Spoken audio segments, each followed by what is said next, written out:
பேசும்போது சொல்றப்ப 1000 ரூபாயில வாழணும்னாலும் வாழலாம், 1000 கோடியில் வாழணும்னாலும் வாழலாம். நம்ம எவ்வளோ அல்ல விரும்புகிறோமோ அவ்வளோதான் வாழ்க்கை. அவருக்கு புரியுது, நமக்கு புரியுது.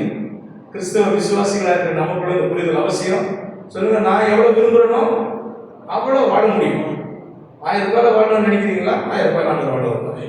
1000 கோடியில் வாழணும்னு நினைக்கிறீங்களா? 1000 கோடியிலையும் வாழ வருவாங்க. எத்தனை பேர் நம்புறீங்க? அவருக்கு நடக்குங்க, இவருக்கு நடக்குங்கன்னா உங்க விசுவாசம் எங்க? சொல்லுங்க, எனக்கு நடக்கும்.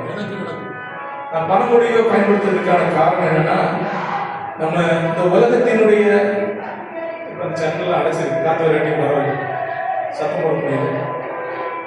ஹெல்ப் பண்ண அவனே ஓடிட்டு நீ கடை நம்ம ஊருக்கு வேற யாருமே வேலை இல்லை, கடமை இல்லையா? நீ எந்திரிச்சு எதாவது செஞ்சா இல்லை, வந்த சம்மு உட்காந்துக்கிற சாயங்காலம் சிக்கிட்டு போகிறேன் நெஞ்சல் நினைச்சு எவ்வளோ எதே செய்யணும். நமக்கு என்ன, நம்ம வந்தோம் எல்லாரோடையும் கூட்டத்தோட உட்காந்துன்னு 10 ரூபா காணிக்கு போட்டோம், போயிட்டு வரேன் டாட்டான்னு 10 ரூபாயோ 100 ரூபாயோ 10,000 ரூபாயோ 1,00,000 அது மூணு காண்ட எதார்த்தமா ஏதோ செஞ்சா போனோம் அப்படி இல்லாம கதவடை இனி வரலாறு கீழே இருக்கணும்.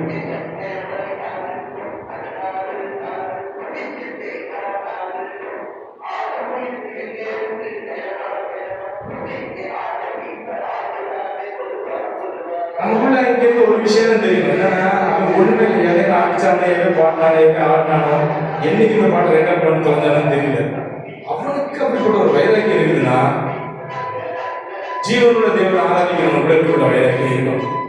அது எப்பவுமே எனக்கான ஒரு கைட்லைன். அதை விட்டு என்னால பிரசங்க ஸ்பீக்கர் கொடுத்துருக்கு, இதை எனக்கு வந்து கேட்க.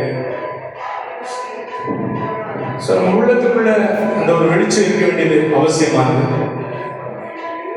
ஞாயிற்றுக்கிழமை நம்ம ஏதோ வந்தோம் போனோம் அப்படி இல்லாம, எதையும் கேட்டோம் அப்படி இல்லாம, நம்ம எல்லாரும் இங்க பிரயோஜனமாகிற மாதிரி ஒரு காரியத்தை செய்யணும் என்கிற விதமா காரியத்தை செய்வது ரொம்ப முக்கியம். நான் உங்க ஒவ்வொருத்தருடைய வாழ்க்கையை குறிச்சு இப்படி கேட்க விரும்புகிறேன். நேற்று தினத்தில் திண்டுக்கல்ல ஊழி செஞ்ச ஒரு ஊழியக்கார பையன், நம்மளோட வயசு கம்மி தான், 30 வயசுக்குள்ளதான் இருக்குன்னு நினைக்கிறேன், 32 இருக்கும்.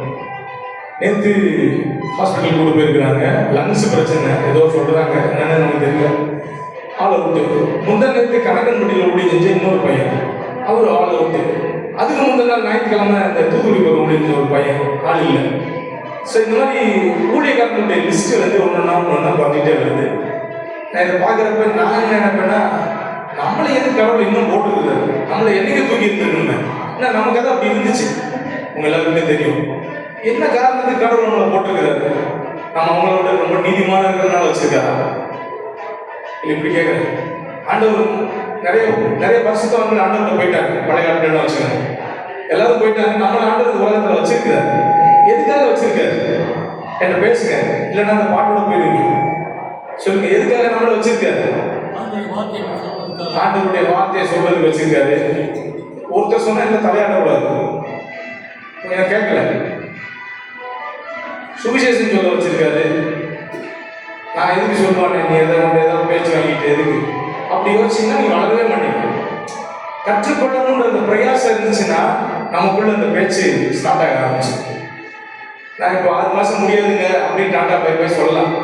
ஆனால் எனக்கு ஒன்று தெரியும், அப்படி இது போன என்ன இருந்தா என்ன இல்லைன்னு என்ன, அவருடைய நாமத்துக்காக வைராக்கியமா இல்லாம அப்படி ஒரு வாழ்க்கை இருந்ததுக்கு நமக்கு அப்படிப்பட்ட விதத்துல தேவனுக்கும் எனக்கு ஒரு வைராக்கியம் இருக்கு அப்படி சொல்றோம்னு கை தூக்குங்க.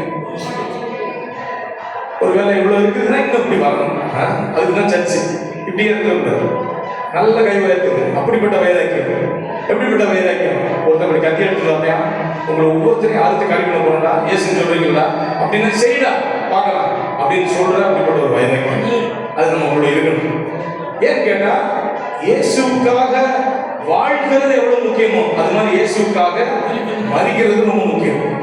மரண பரியந்தம் உண்மையா இருக்கிறது ரொம்ப முக்கியம். எத்தனை பேர் ரெடியா இருக்கீங்க? அப்படி என்ன பாஸ்டர் காப்பாற்றுவார் பேசுவீங்க, நீங்க மரணம் அப்படிதான் தியானிக்க போறோம். இந்த நாளுடைய சத்தியம் 1 சாமுவேல் 16வது அதிகாரம். 1 சாமுவேல் 16வது அதிகாரம்.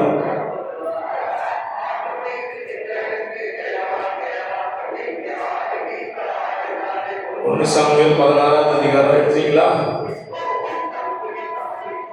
எல்லாருக்கும் சத்தம் கேட்கணும் நம்புறேன். அவன் நல்லா டியூன் பண்றான். Very good.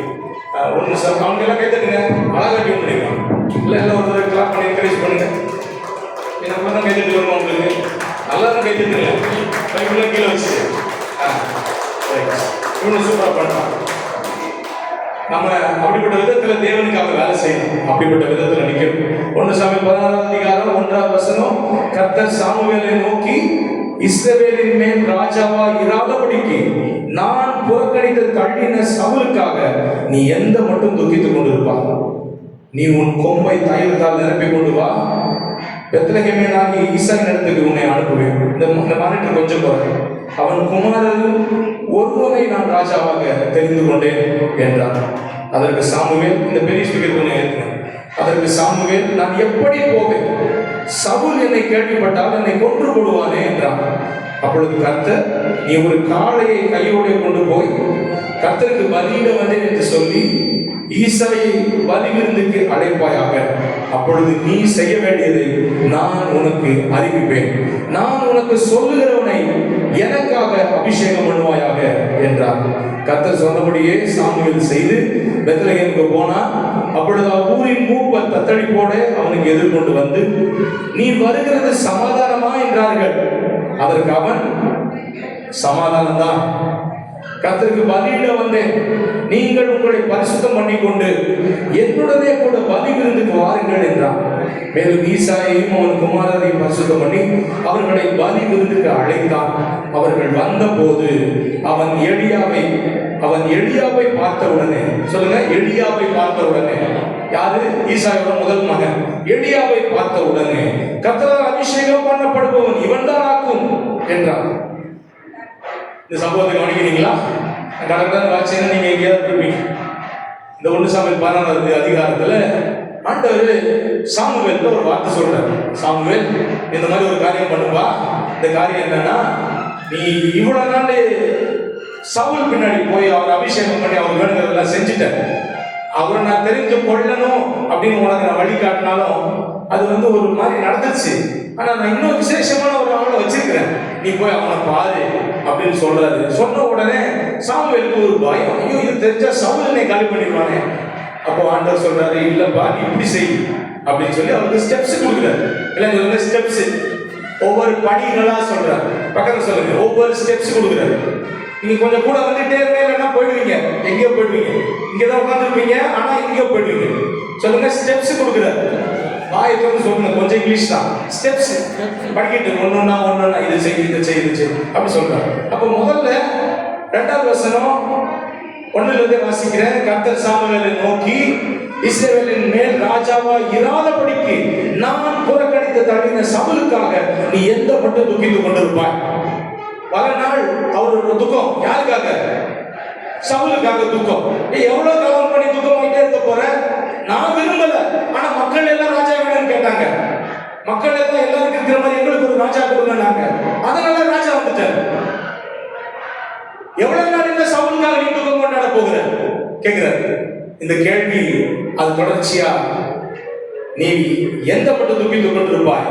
நீ உன் கொம்பை தைலத்தால் நிரப்பிக் கொண்டு வா.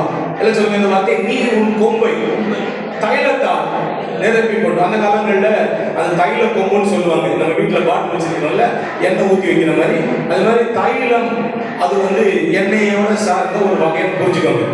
தைல கொம்பை எடுத்துக்கொண்டு வா, தைலத்தால் அதை நிரப்பிட்டு வா, பெத்லகேமியனாகிய ஈசாயின் இடத்துக்கு உன்னை அனுப்புவேன். அவன் குமாரரில் ஒருவனை நான் ராஜாவாக தெரிந்து கொண்டேன். சவுல் என்பவன் மனுஷனால் நியமிக்கப்பட்ட ராஜா, மனுஷனால் ஏற்படுத்தப்பட்ட ராஜா. மனுஷன் கேட்டாங்க ராஜா வேணும்னு. ஆண்டவர், நான் உங்களுக்கு கேட்டா எதுக்குடா? இல்ல எங்களுக்கு ஒரு ராஜா வேணும்னு கேட்டாங்க, அதனால வந்தது சவுல். அதுல ஆண்டவருடைய வழிநடத்தல பாக்குறோம். ஆனா சவுலுக்கு கொடுக்கப்பட்ட வாய்ப்பில் அவர் ஏதாவது செஞ்சாருன்னு தெரியல. ஆனா இங்க தாவீதை பத்தி பார்க்கும்போது, தாவீதிட்ட அபிஷேகம் பண்றதுக்கு சாமுவேலை அனுப்பும் போதே சொல்றாரு, நீ போ, என் கூட வாங்க, சொல்லுங்க, நீ போ, நல்லா சொல்லுங்க, நீ போ, தைல கொம்ப சும்மா எடுத்துட்டு போ சொல்லல. என்ன சொல்றாரு? நிரப்பி கொண்டு போ. அப்படிதானே இருக்குது அந்த வார்த்தையை பாருங்க. தைல கொம்பை நிரப்பி கொண்டு போ. நான் அங்க ஒரு மனுஷனை பெத்லகேமியனான ஈசாயின் இடத்துக்கு ஒன்று அனுப்புவேன். அங்க போனா அவன் குமாரரில் ஒருவனை, பக்கத்துல சொல்லுங்க, அவன் குமாரரில் ஒருவனை சொல்லுங்க, ஒருவனை. இப்படி கை சொல்லுங்க, ஒருவனை. எல்லா பேரும் இல்ல, ஒருவனை, ஒருவனை ராஜாவாக, அவன் குமாரர்கள் ஒருவனை நான் ராஜாவாக தெரிந்து கொண்டிருக்கிறான். நம்மளோட செலக்ஷன் ஒரு நாள் தப்பா இல்ல, எல்லாம் சொல்லுங்க, நம்மளுடைய செலக்ஷன், நம்மளுடைய செலக்ஷன், நம்ம செலக்ட் பண்ண ஒரு வேளை தப்பாயிடலாம், ஆனா ஆண்டவருடைய செலக்ஷன் தப்பாக. எல்லாம் நம்புறீங்களா? நம்புறீங்களா? இந்த வார்த்தையை நம்புறீங்களா? இப்போ இன்னொரு எக்ஸ்ட்ரீம் கூட்டு போறேன். ஆண்டவர் செலக்ட் பண்ண ஒருத்தர் செலக்ட் பண்ணா அது தப்பாகுமா? இப்போ நீங்க எல்லாம் யாரால செலக்ட் பண்ணப்பட்டிருக்கிறீங்க? நீங்க ஒரு காரியத்தை செலக்ட் பண்ணா தப்பாக முடியுமா? உலகம் சொல்லும் அது இது அப்படி இப்படி ரீசன். ஆனா ஆண்டவர் சொல்வாரு, நான் செலக்ட் பண்ண ஒருத்தனை யாரும் செக் பண்ண முடியும்? தலைமையில கை வச்சு சொல்லுங்க, நான் தேவனால் அழைக்கப்பட்டவன், தெரிந்து கொள்ளப்பட்டவன். தொடர்ந்து வாசிங்க. அதற்கு சாமுவேல், நான் எப்படி போவேன்? அடுத்த கேள்வி, எப்படி போகணும் சொல்லிட்டீங்க உங்க பாட்டுல, நான் எப்படி போக முடியும்? நீ தானே சொன்னீங்க போய் சவுல் அபிஷேகம் பண்ணுங்க. இப்ப சவுல் வந்து கேட்டா என்ன செய்வேன்? சவுல் இதை கேட்டால் என்னை கொன்று போடுவானே, அப்படித்தானே என் காதல விழுந்துச்சு, அவ்வளவுதான் என் கதை முடிஞ்சதே. அப்பொழுது கர்த்தர், நீ ஒரு காளையை கையோட கொண்டு போய், சில பக்கத்துல சொல்லுங்க, ஒரு காளையை கையோடு கொண்டு போய். அநேக நேரங்களில் நம்ம பலி செலுத்தும் போது ஸ்தோத்திரங்கள், அன்னைக்கு காளை வெள்ளாட்டு கடை அப்படி பலி இருந்துச்சு. இன்னைக்கு நம்ம செலுத்துகிற ஸ்தோத்திர பலிகள், இல்ல சொல்லுங்க ஸ்தோத்திர பலிகள், உதடுகளின் கனியாகிய ஸ்தோத்திர பலிகள், நமக்கு விரோதமாக எழும்புகிற சத்துருக்களை மடங்கடிக்கப்படுகிற தேவனுடைய ஆயுதம். சொல்லுங்க, எனக்கு விரோதமாக எழும்புகிற பிரச்சனைகளை, போராட்டங்களை மடங்கடிக்கப்படுகிற தேவனுடைய ஆயுதம். பல போராட்டம் எனக்கு விரோதமா நிக்கலாம், எல்லா எதிர்ப்புகளும் என்னை சுத்தி நிக்கலாம். ஆனா என் வாயில ஆண்டவரை உயர்த்துகிற துதி இருக்கும் போது நான் தோத்து போக முடியாது. நம்புறவங்க அல்லேலூயா உடனே வரணும். சொல்லுங்க, உதடுகளின் கனியாகிய இந்த ஸ்தோத்திர பலி. சூழ்நிலை பார்த்து வரக்கூடாது. இவங்க நமக்கு ஆதரவா இருக்காங்களா, இவங்க நமக்கு எதிராக இருக்காங்களா, சத்தம் அளவா இருக்குதா, சத்தம் ஜாஸ்தியா இருக்குதா, சூழ்நிலையை பொறுத்து துதி மாறல. நம்ம எல்லா நேரத்துக்குமே துதிக்கிறோம், ஆனா துதியோடைய வீரியம் மாறுது. கவனிக்கிறீங்களா? எல்லா அமைதியா இருந்தா நம்ம அளவா சத்தம் வச்சிருக்கோம். எவனாவது ஏதாவது பண்ணானா இங்க இருக்கிற சத்தம் மாதிரி வேற எங்கேயும் இருக்காது. ஏன்? எல்லாத்துக்காட்டிலும் பேரன் உள்ள தேவன் என்னோட இருக்கு. நான் உயிரோடு இருக்கிற கடைசி மூச்சு வரைக்கும் இது செய்யும். எதுக்கு வைராக்கியம் இருக்கு? இது தேவனுக்காக கொண்டிருக்க வேண்டிய வைராக்கியம். சும்மா பாட்டுக்காக அலைவனுக்குள்ள ஒரு வைராக்கியம் இருக்குது, 500 ரூபாய் கொடுக்கறவங்களுக்குள்ள ஒரு வைராக்கியம் இருக்குது. பெருசா இவ்வளோ பெருசா சாதிச்சிட்டா, அவ்வளோ பெருசா சாதிச்சிட்டா. சாதிச்ச மனுஷனுக்கு அவ்வளோ பெரிய கொண்டாட்டம்னா சாதிக்க வச்ச தேவனுக்கு எவ்வளோ பெரிய மகிமை இருக்கும். நம்ம அநேக நேரங்கள்ல ஆண்டவரை கொண்டாடுற இடத்துல யாரையோ கொண்டாடிட்டோம். அதான் பிரச்சனை. எங்கேயோ சாமுவேல் சவுலை பார்த்தாலே ஒழிய சவுல் அப்பாயின்ட் பண்ண சொன்ன தேவனை பார்க்க மறந்தார். அவரு ஒரு மிஸ்டேக் பண்றாரு. அப்ப சொல்றாரு, டே நீங்க இடங்காடை எடுத்துருக்கோம், நீ காளை எடுத்துருக்கோம். அந்த வார்த்தை வந்து பாத்தீங்களா, நீ ஒரு காளையை கையோட கொண்டு போய். யாராவது கேட்டாங்கன்னா கர்த்தருக்கு பலியிட வந்தேன் என்று சொல்லி, இல்லை நான் ராஜா பார்க்க வந்து எனக்கு தைரியமா பேசு, அப்படி சொல்லல. யாராவது கேட்டாங்கன்னா கர்த்தருக்கு பலியிட வந்தேன்னு சொல்லு. அதுக்கு எதுக்கு வர்றீங்க? கர்த்தர் ஆராதிக்கிறோம் அப்படித்தானே சொல்றீங்க. ஆனா இங்க ஒரு பெரிய வேலை நடக்கும், உங்களுக்கு தெரியுமா? ஆண்டவர் உங்களை கர்த்தரை ஆராதிக்க கூப்பிட்டாரு, கரெக்டா வர்றீங்க. ஆனா இங்க ஆண்டவர் உங்களை அடுத்தடுத்த கட்டங்களுக்கு கொண்டு போயிட்டு இருக்கிறார். ஒரு வாரம் ஞாயிற்றுக்கிழமை வரலன்னா என் உள்ள சந்தோஷமா இல்லை. எத்தனை பேர் இப்படி சொல்ல முடியும்? உண்மையை சொல்ல முடியுமா? ஒரு வாரம் வரலன்னா எனக்கு அந்த வாரம் நல்லா இல்லை. உண்மையை சொல்றேன், கை தூங்க. ஆண்டவர் நம்ம மகிமைக்கு எதுவா சொல்லுங்க, இப்படி சொல்லுங்க. எங்க போய் அட்டன் பண்ணாலும் இங்க அட்டன் பண்ற மாதிரி இல்லை. நான் சொல்றேன் இந்த வார்த்தை, எங்க போய் உலகத்துல எத்தனையோ இடத்துல போய் முடிஞ்சிடறேன், ஆனா இங்க ஏதோ ஒரு ஸ்பெஷல் ஆண்டவர் வச்சிருக்கேன். என்ன தெரியுமா? இதுதான் நம்மளை உருவாக்க பயன்படுத்தப்பட்ட பட்டன். அதனால ஆண்டவர் இங்க ரொம்ப ஸ்பெஷலா நம்மளோட கிரியேஷன். எங்கேயும் உலகத்தை வச்சு பாட்டு பண்ண முடியாது, எவனாங்க அவன் நம்ம சண்டைக்கு வருவான். ஆனா இங்க எப்படி கிடையாது. ஏன்னு கேட்டா இது நாங்க இங்க இருக்கோம்யா பேசுமா. எதனால? இங்கதான் ஆண்டவனை உருவாக்கி இருக்கிறார். தாவீது அப்படி உருவாக்கப்பட்ட ஒரு மனுஷன் பல வருஷங்களா காத்திருக்கிறான், பல வருஷங்களா காத்திருக்கிறான். தன்னுடைய சின்ன பிள்ளைல, தன்னுடைய வாலிப வயதுல, தன்னுடைய வயோதிப காலங்கள்ல காத்திருக்கிறான். என்னப்பா என்னென்னமோ நடக்கணும், பேசணும், ஒன்றும் நடக்கிற மாதிரி தெரியலையே அப்படின்னு அவனுக்குள்ள பல கேள்விகள் அவன் வாலிப வயதுல வந்திருக்கலாம். ஆனா ஆண்டவர் சொன்னதை செஞ்சு முடிக்கிறது, ஆண்டவர் சொன்னதை செய்து முடிக்கிறவர். அந்த சவுல்ட நீ இப்படி நடந்துக்கணும்னு எப்படி ஐடியா கொடுக்குறாரோ அதே மாதிரி இங்க சாமுவேலுக்கு ஐடியா கொடுக்குறாரு. நீ போ, யாராவது உன்னை கேட்டா காளைய பலியிட வந்தேன்னு சொல்லு. யாராவது உங்களை கேட்டா ஞாயிற்றுக்கிழமை எங்க போறேன்னு சொல்லு. கர்த்தரை ஆராதிக்க வந்தேன் சொல்லுங்க. கர்த்தரை ஆராதிக்க வந்தேன். நீங்க ஆண்டவர் என்ன தர்றாருங்க? கர்த்தரை ஆராதிக்கிறதுனால இயற்கைக்கு அப்பாற்பட்ட ரீதியில எனக்காக பாதைகளை அவர் திறந்து தரதை என் கண்கள் பார்க்குது. எனக்காக கிரியை செய்யறதை என் உள்ள அனுபவிக்குது. என் உள்ள அதுல மகிழ். இது சும்மா மனுஷன் போயிட்டு எல்லாரும் உட்காருங்க கேளுங்கன்னா அவர் நடக்காது. வாங்க அப்படி இவ்வளவு சத்தத்துக்குள்ள உட்காந்து கேட்கிற அளவுக்கு என்னங்க எல்லாரும் இங்க என்ன பாருன்ற அளவுக்கு என்ன ஒண்ணு இல்லை. நேச்சுரலா பார்த்தா ஒண்ணு இல்லை, நம்ம இயற்கை முறையில பார்த்தா. ஆனா இங்க சூப்பர் நேச்சுரலா ஒரு வேலை நடக்கும். இயற்கை அப்பாற்பட்ட ரீதியில கர்த்தர் உள்ளங்களை ஆயத்தப்படுத்துறார், நம்மளை பலப்படுத்துறார், நம்மளை ரெடி பண்றார், நம்மளை வேற மனுஷனா மாத்துறார். அதுக்காக அவ்வளவு பெரிய வைராக்கியம் சொல்லுங்க. அதுக்குதான் வைராக்கியம். ஈசாயை பலியிடுறதுக்கு அழைப்பாங்க. எல்லாத்தையும் சேர்த்து முடிச்சுட்டு யாரை கூப்பிடு? அந்த ஈசாயை கூப்பிடு. ஈசாயின்றவர் தான் அந்த ஊர்ல ஆண்டவர் குறிச்ச மனுஷன். ஈசாயை கூப்பிடு. அப்பொழுது நீ செய்ய வேண்டியதை நான் உனக்கு அறிவிப்பேன். நான் உனக்கு சொல்லுகிறவனை எனக்காக அபிஷேகம் பண்ணுவாயாக என்றார். இன்னைக்கு ஆண்டவர் இப்படி ஒரு வார்த்தை உங்களுக்கு தர்றாரு. நீ போப்பா, இந்த ஊருக்கு போ, இந்த கிராமத்துக்கு போ, அந்த வீட்டுல இப்படி ஒரு மனுஷன் இருப்பான், அவனை நீ பலியிடுறதுக்காக அவனோட உட்கார்ந்து ஜெபம் பண்ணு. அங்க நீ என்ன செய்யணுமோ, அங்க நீ என்ன சொல்லணுமோ அதை நான் உனக்கு தெரிவிப்பேன்னு சொன்னா எத்தனை பேர் ஊழியம் செய்ய ஆயத்தம்? அதுக்குதான் கர்த்தர் நம்மளை அழைச்சிருக்காரு. நம்மளை சும்மா இங்க வந்து உட்கார வச்சு பசங்க கேட்டு வீட்டுக்கு போயிட்டு வாங்க அடுத்து வருவாங்க அப்படி கிடையாது. இங்க ஆண்டவர் நம்மளை பலப்படுத்துறாரு.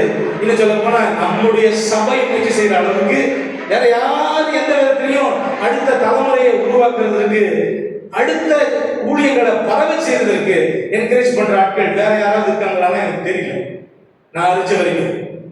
ஆனா நம்ம அதை செய்யணும். நீ இப்படி செஞ்சுட்டே போயிட்டேன்னா உனக்கு யாருக்கு ஊழியம் செய்வா?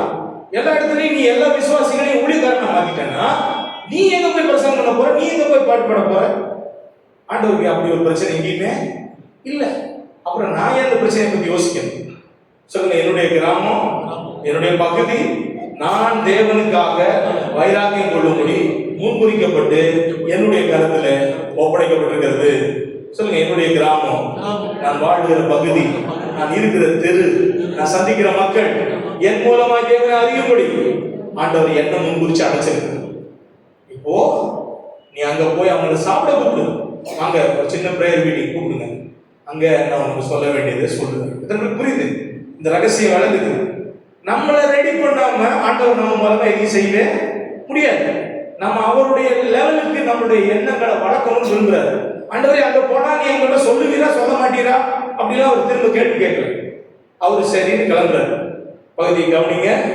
கர்த்தர் சொன்னபடியே சாமுவேல் செய். பக்கத்துல சொல்லுங்க. கர்த்தர் சொன்னபடியே, கர்த்தர் சொன்னபடியே, கர்த்தர் சொன்னபடியே. நீங்க சொல்லுங்க. கர்த்தர் சொன்னபடியே, கர்த்தர் சொன்னபடியே. கர்த்தர் உங்கள்கிட்ட நிறைய காரியங்களை சொல்லியிருக்கிறார். ஆண்டவர் சொன்னபடி நீங்க செய்யறதுக்கு உங்க இருதயத்துல தைரியம் வரலன்னா, விசுவாசிக்க முடியலன்னா, நீங்க இன்னுமே எதையோ பெருசா பிடிச்சி தெரியுது. சொல்லுங்க. ஆண்டவர் எனக்கு சொன்னதை செய்து முடிக்கக்கூடிய பலனை எனக்கு தருகிறவர். சொல்லுங்க. ஆண்டவர் எனக்கு சொன்னதை செய்து முடிக்கக்கூடிய பலனை எனக்கு தருகிறவர், எனக்கு தருகிறவர், எனக்கு தருகிறவர். வசனம் சொல்லுது, கர்த்தர் சொன்னபடியே சாமுவேல் செய்து பெத்லகேமுக்கு போனான். நம்ம எல்லாம் வருகிறத உயர்த்தி ஆண்டவர்கிட்ட சொல்லுவோம். நீங்க சொன்னபடி எங்க கிராமத்தை, எங்க பட்டணத்தை, நாங்க வாழ்கிற பகுதிகள் உங்களுடைய நாமத்துக்காக சாட்சியாக சுதந்திரி எங்களுக்கு வேண்டாம். சொன்னபடியே செய்து சொல்லுங்க. சொன்னபடியே செய்து, சொன்னபடியே செய்து பெத்லகேமுக்கு போனா, பெத்லகேமுக்கு போனா ஆண்டவர் வார்த்தை கொடுத்துட்டாரு. நீங்க இல்லப்பா அந்த ஊருக்கு போ அப்படின்னு உடனே ஆபிரகாம் கேள்வி கேட்கல. எலியா கேள்வி கேட்கல. எந்த ஊழியக்காரனும் கேள்வி கேட்கல. கேள்வி கேட்கவும் முடியாது. ஏன்னா அதிகாரம் கொடுத்தவர், அதிகாரம் கொடுத்தவர் பணிக்கும் போது, அவர் செய்ய சொல்லும் போது யாரு எத்தனிக்க முடியும்? நமக்குள்ள அப்படிப்பட்ட மனசு இருக்கணும். ஆண்டவர் நீர் என் காரியத்தை எனக்கு வச்சிருந்தா, நீர் எனக்கு ஒரு காரியத்தை சொல்லி கொடுத்திருந்தா அதை நான் செஞ்சு முடிக்கணும். அதுக்கு காரணம் கால் உடைச்சு போச்சு ஆண்டவரே, கை உடைச்சு போச்சு ஆண்டவரே, செத்து போன ஆண்டவரே, எதுவுமே சொல்லக்கூடாது. சொல்லுங்க. நீர் எனக்கு ஒரு வேலையை கொடுத்திருந்தா அதை செய்து முடிக்கணும். எந்த அளவுக்கு செய்து முடிக்கணும்? மரண பரியந்தம். மரண பரியந்தம். மரண பரியந்தம். முந்தனையில இருந்து போன பாஸ்டர் குறிச்சு ஒரு சந்தோஷம் எனக்கு. அவர் கணக்கு மட்டியில் ஓடிச்சிடாரு. இந்த மௌன குரு நிர்வாண சுவாமின்னு அவங்க ஒரு குரு, அவங்க மத்தியில் ஓடிச்சு ஜெபம் பண்ணிட்டே இருந்தா உயிர் போயிடுச்சாங்க. எவ்வளவு பெரிய சந்தோஷம், எவ்வளவு பெரிய ஆனந்தம். உலகத்தின் பாடல்கள் துக்கம், ஆனா அப்படி பாண்டதை தரிசிக்க முடியும்னா அது எவ்வளவு பெரிய மேன்மை. அப்புறம் சொன்ன ஆரம்பிக்கும் போது ஒரு கேள்வி கேட்டேன். நிறைய பரிசுத்தவங்க ஆண்டவர்கிட்ட போயிட்டாங்க இல்லையா? கொரோனா காலத்துல ஒரு நிறைய பேர் சேர்த்து போனாங்க. அதுக்கடுத்து இப்போ அடுத்தடுத்து கேள்விப்படுறோம். இந்த வாரத்திலேயே எனக்கு தெரியும் ஒரு 3-4 பேர். நான் சொல்றது பாஸ்டல் சர்க்கிள் மட்டும் சொல்றேன். மற்றவங்க அங்கங்க நிறைய மரணங்களை நம்ம கேள்விப்படுறோம். எதுக்கு ஆண்டவர் அவங்கள கூப்பிடணும்? எதுக்கு நம்மளெல்லாம் வைக்கணும்? சொன்னீங்க சொல்லணும், சுவிசேஷம் சொல்லணும், கரெக்ட். ஏன் ஆண்டவர் நம்மளை வைக்கணும்? நம்மள அவங்கள கேட்ட ஆண்டவர் நீதிமன்றங்களை காண்கிறதால வச்சிருக்காரா? அப்படி கிடையாது. இல்ல நம்ம அவங்களோட உத்தமனா இருக்கிறனால நம்மளை நிலைப்படுத்திருக்கிறாரா? அப்படியும் கிடையாது. அப்ப எதுக்காக ஆண்டவர் நம்மளை இந்த உலகத்தில் வச்சிருக்கிறாரு? சொல்லுங்க. நமக்கான டைம் இன்னும் வரல. சொல்லுங்க, நமக்கான டைம் இன்னும் வரல. அவங்களுக்கான டைம் வந்துருச்சு, அவங்க கிளம்பிட்டாங்க. நமக்கான நேரம் இன்னும், நமக்கான டைம் வந்துச்சுன்னா அப்புறம் இருக்கிறேன்னால முடியாது. கவனிக்கிறீங்களா? நான் ஒரு தீர்மானம் என் வாழ்க்கையில் ரொம்ப நாளைக்கு முன்னாடி எடுத்தேன். நான் வாழ்ற ஒவ்வொரு நாளும், சொல்லுங்க, நான் வாழ்ற ஒவ்வொரு நாளும் இதுதான் ஆண்டவர் எனக்கு கொடுத்திருக்கிற கடைசி நாள், இதுதான் ஆண்டவர் எனக்கு கொடுத்திருக்கிற கடைசி வாய்ப்பு. அப்படின்னா எப்படி ஊழியம் செய்யணும்? அப்படி ஊழியம் செய்யணும். அந்த தீர்மானத்தின்படிதான் இதுவரைக்கும் ஊழியம் செய்வேன். இனி இருக்கிற ஒவ்வொரு நாளும் அப்படிதான் செய்யப்படும். நேற்று நேரத்தில் இறந்து போன பாஸ்டரை குறித்து கேள்விப்படும் போது என் மனசு ரொம்ப ரொம்ப பெயின்ஃபுல்லாக போயிடுச்சு. ஏன்னா அவங்க அவ்வளோ தனிப்பட்ட விதத்தில் தெரியாது. பார்த்துருக்கேன் எங்கேயோ ஒரு இடத்துல மீட்டிங், இந்த மீட்டிங்ஸ்லையா மீடியாவில் எங்கேயோ பார்த்துருக்கேன். சில ஃபார்வர்ட் பண்ண மெசேஜஸில் கேட்டிருக்கிறேன்.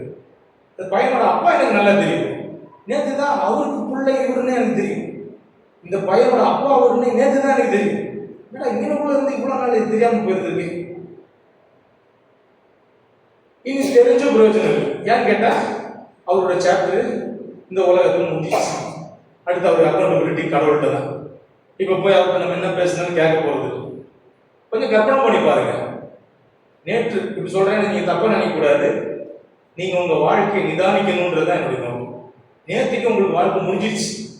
எல்லா பேரையும் பொட்டியில் வச்சுருக்கோம்னு வச்சுக்கோங்க. நீங்கள்லாம் போய் என்ன சொல்கிறேன், நம்மளை தூக்கி பொட்டியில் வச்சுட்டாங்க. பெட்டியில் வச்சு மாலை போட்டாங்க. மாலை போட்ட உடனே நமக்கு எத்தனை நாள் நம்ம நினைவு கூறுற கூட்டம் இருக்கும்? எத்தனை நாள் நம்ம கண்ணீர் அடிக்கிற கூட்டம் இருக்கும்? ஒரு நாள் இருக்குமா? 2 நாள் இருக்குமா? 3 நாள் இருக்குமா? செத்து போன ஒரு ஆள் போட்டதுக்கு முன்னாடி வைக்கிறதுனால அது அன்பு கிடையாது. நம்ம புரிஞ்சுக்கணும். அன்புன்றது வாழ்கிற காலத்தில் நம்ம என்ன செய்யணுன்றது. வாழ்கிற காலத்தில் நம்ம வாழ்கிறவங்களுக்கு துணையாக நம்ம என்ன பண்ணிட்டு இருக்கோம், அது ரொம்ப முக்கியமாக. என் ஃப்ரெண்ட் ஒருத்தர் இருக்கான். தாய் இருந்த காலங்களில் அவன் செய்ய வேண்டிய காரியங்களை நிறைய செய்ய முடியல. செத்ததுக்கு அப்புறம் அவங்க 2 பேருக்கும் காலத்தையை ரொம்ப பெருசாக கட்டி ஜோரா ஆகா ஓ அவங்க தெரியவாகும். மனுஷன் பார்க்கறபடி பார்க்கும்போதே நமக்கு புரியுது. தேவன் பார்க்கறபடி பார்த்தா அது ரொம்ப நல்லா புரியும். இங்க நமக்கு சாப்டர் முடிஞ்சிச்சுன்னா அதுக்கப்புறம் இங்க நம்மளை பத்தி பேசுறதுக்கு ஒண்ணுமே இல்ல. நோ மோர் அப்படிதான் சொல்றாங்க. He is no more. அவர் இங்க இனிமேல் கிடையாது. அவங்க இனிமேல் இங்க கிடையாது. அப்ப நமக்கு இந்த உலகத்துல அப்படிப்பட்ட ஒரு வாழ்க்கை இருக்குது. நம்ம எவ்வளவு நாள் ஓட போறோம் தெரியாது. நாளைக்கு இருக்குமா இருக்காது தெரியாது. இன்னைக்கு இருக்கிறோம், ஆண்டவருக்கு தோத்துறோம். நான் இன்னைக்கு இருக்கிறதுனால ஆண்டவருக்கு என்ன செஞ்சேன்? இன்னைக்கு இருக்கிறதுனால நான் ஆண்டவருக்கு எந்த அளவுக்கு வைராக்கியம் கொண்டிருக்கிறேன்? நான் இன்னைக்கு வாழ்ற இந்த வாழ்க்கையின் ஜீவனத்துல நான் என்ன செஞ்சிருக்கிறேன்? இது எனக்கும் தேவனுக்கு இடைப்பட்ட ஒரு உறவு. ஏன்னா நான் யாரை போய் பார்க்க போறேன்? அவரை தான் பார்க்க போறேன். பரவாயில்லடா, உங்களுக்கு இவ்வளவு நாள் கொடுத்தேன்னு என்ன செஞ்சுன்னு கேட்கிறப்போ என் லிஸ்ட் ஒண்ணுமே இல்லைன்னு வச்சுக்கோங்களேன். அது எவ்வளவு வேதனையா இருக்கும், அது எவ்வளவு பாரம் நிறைஞ்சதா இருக்கும். நம்ம இந்த உலகத்தின் வாழ்க்கையில எதிர்கொள்ளுகிற சம்பவங்கள் ஒண்ணு யோசிச்சு பார்த்தோம்னா, ஆண்டவரே எப்படி எப்படிலாம் நான் போய் வந்திருக்கிறேன், என்னென்னலாம் என் வாழ்க்கையில் நடந்திருக்குது, ஆனா என்னை இன்னும் வச்சிருக்கிறீங்க. அதுதான் கிருபை. சொல்லுங்க, அதுதான் கிருபை. எதனால வச்சிருக்கிறாரு எனக்கு தெரியல, வச்சிருக்கிறாரு. எவ்வளவு காலம் வச்சிருப்பாரு தெரியல. நான் இருக்கிற வரைக்கும் நான் என்ன செய்யணும்? அவரை பத்தி பேசணும், அவருடைய சுவிசேஷத்தை அநேகருக்கு சொல்லணும், அவருடைய நாமத்துக்கு சாட்சியா வாழ்ந்து காமிக்கணும்.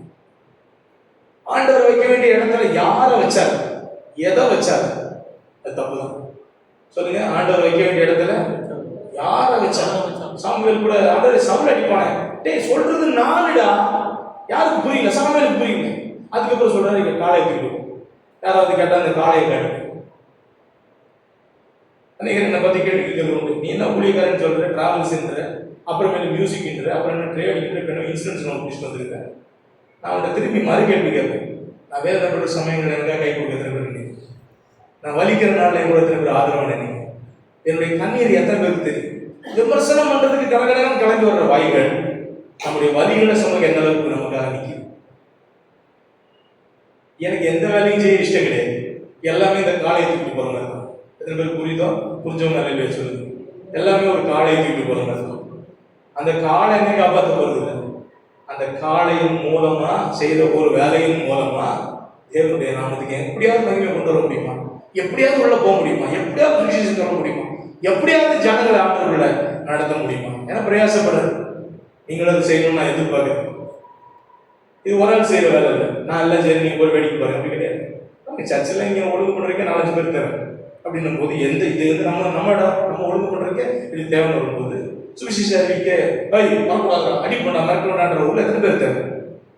ஸோ நம்ம எல்லாத்தையும் பேலன்ஸ் பண்ணோம்னா முதல்ல நம்ம உட்காந்து தனிப்பட்ட விதத்தில் தேவனோட உறவாடணும், ஒப்புரவாகணும், நம்ம காத்திருக்கணும், நம்ம பலம் அடையணும். சபைக்கு பக்கபலமா, அவங்களுக்கு நல்ல வேற ஆழமா, அவங்களுக்கு சப்போர்ட்டிவா இருக்கணும். இந்த பாரம் நம்மளை அழுத்தம். இது நம்மளை அழுத்திச்சுன்னா அப்புறம் பேசிட்டே இருக்கலாம், அப்புறம் வேலை செஞ்சுட்டே இருக்கலாம், இல்லைன்னா பேசிட்டே இருக்க வேண்டியதான். நான் இருக்க போற கடைசி நாள் வரைக்கும் இதை பேசுவேன். ஆனா ஒண்ணு நிஜம், ஆண்டவருடைய நாமத்தின் மேன்மைக்காக பட்ட பிரயாசங்கள் ஒன்னொன்னையும் கர்த்தர் துருத்தியில் வச்சிருக்கோம். சொல்லுங்க, ஒன்னொன்னையும் அவர் துருத்தியில் வச்சிருக்கார். என்னை விமர்சிக்கிற ஆயிரக்கணக்கான உதவிகளுக்கு நான் சொல்ற ஒரே பதில் தான், நான் செய்த கிரியைகளை பரலோக அறிஞ்சிருக்கிறேன். ஸோ நம்முடைய பொக்கிஷங்களை இங்கே சேர்த்து வைக்க வேண்டியது. நம்முடைய பொக்கிஷங்களை எங்கே சேர்க்கணும்? பரலோகத்தில் சேர்க்கணும். அங்கே சேர்க்கணும்னா இங்கே நம்ம வாழ்க்கை வித்தியாசமாக தான் இருக்கும். நான் ஸ்டார்ட் பண்ணும்போது சொன்னேன், ஒரு நடிகர் இப்படி பேசினாங்க. ஏன் அவங்களுக்குள்ள இருக்கிற ஒரு சின்ன நம்பிக்கை கூட நமக்குள்ள இல்லை? ஏன் அவங்களுக்குள்ள இருக்கிற ஒரு சின்ன வைராக்கியம் கூட நமக்குள்ள வரல? ஏன்னா நம்ம கர்த்தர் சொல்றது செய்யறதுக்கே யோசிக்கணும். சொன்னா என்ன ஆகும், செஞ்சா என்ன ஆகும், ஏத்துக்குவாங்களா, இவங்க பார்ப்பாங்களா, அவங்க பார்ப்பாங்களா, அப்படி ஆகுமா, இப்படி ஆகுமா? எப்படி ஆனாலும் நம்ம செய்ய வேண்டியதை செய்யணும், நம்ம சொல்ல வேண்டியதை சொல்லணும். ஏன்னா இதற்காக தான் கர்த்தர் நம்மளை அழைத்திருக்கிறார். இதை செய்யாம வேற எதை செஞ்சும் பிரயோஜனம் ஒண்ணு. வாசிக்கலாம், தொடர்ந்து போகலாம். 1 சாமுவேல் 16. கர்த்தர் சொன்னபடியே சாமுவேல் செய்து பெத்லெகேமுக்கு போனா, அப்பொழுது ஊரின் மூப்பர் தத்தளிப்போடு அவனுக்கு எதிர்கொண்டு வந்து, நீ வருகிறது சமாதானமா? என்னப்பா ஊர்ல இருந்து கலவரம் பண்ண வந்திருக்கீங்களா? உங்களை பார்த்தா மத ஊருக்கு மாதிரி தெரியுது. இதே மாதிரி என்னை கேட்டாங்க ஒரு ஊர்ல. அப்படி இப்படி ஏதாவது பேசிட்டீங்கன்னா ஊரை விட்டு வெளியே போறது ரொம்ப கஷ்டம். என்ன செய்ய போறீங்க? இல்லையா, நாங்கள் இதுதான் செய்ய போறோம்.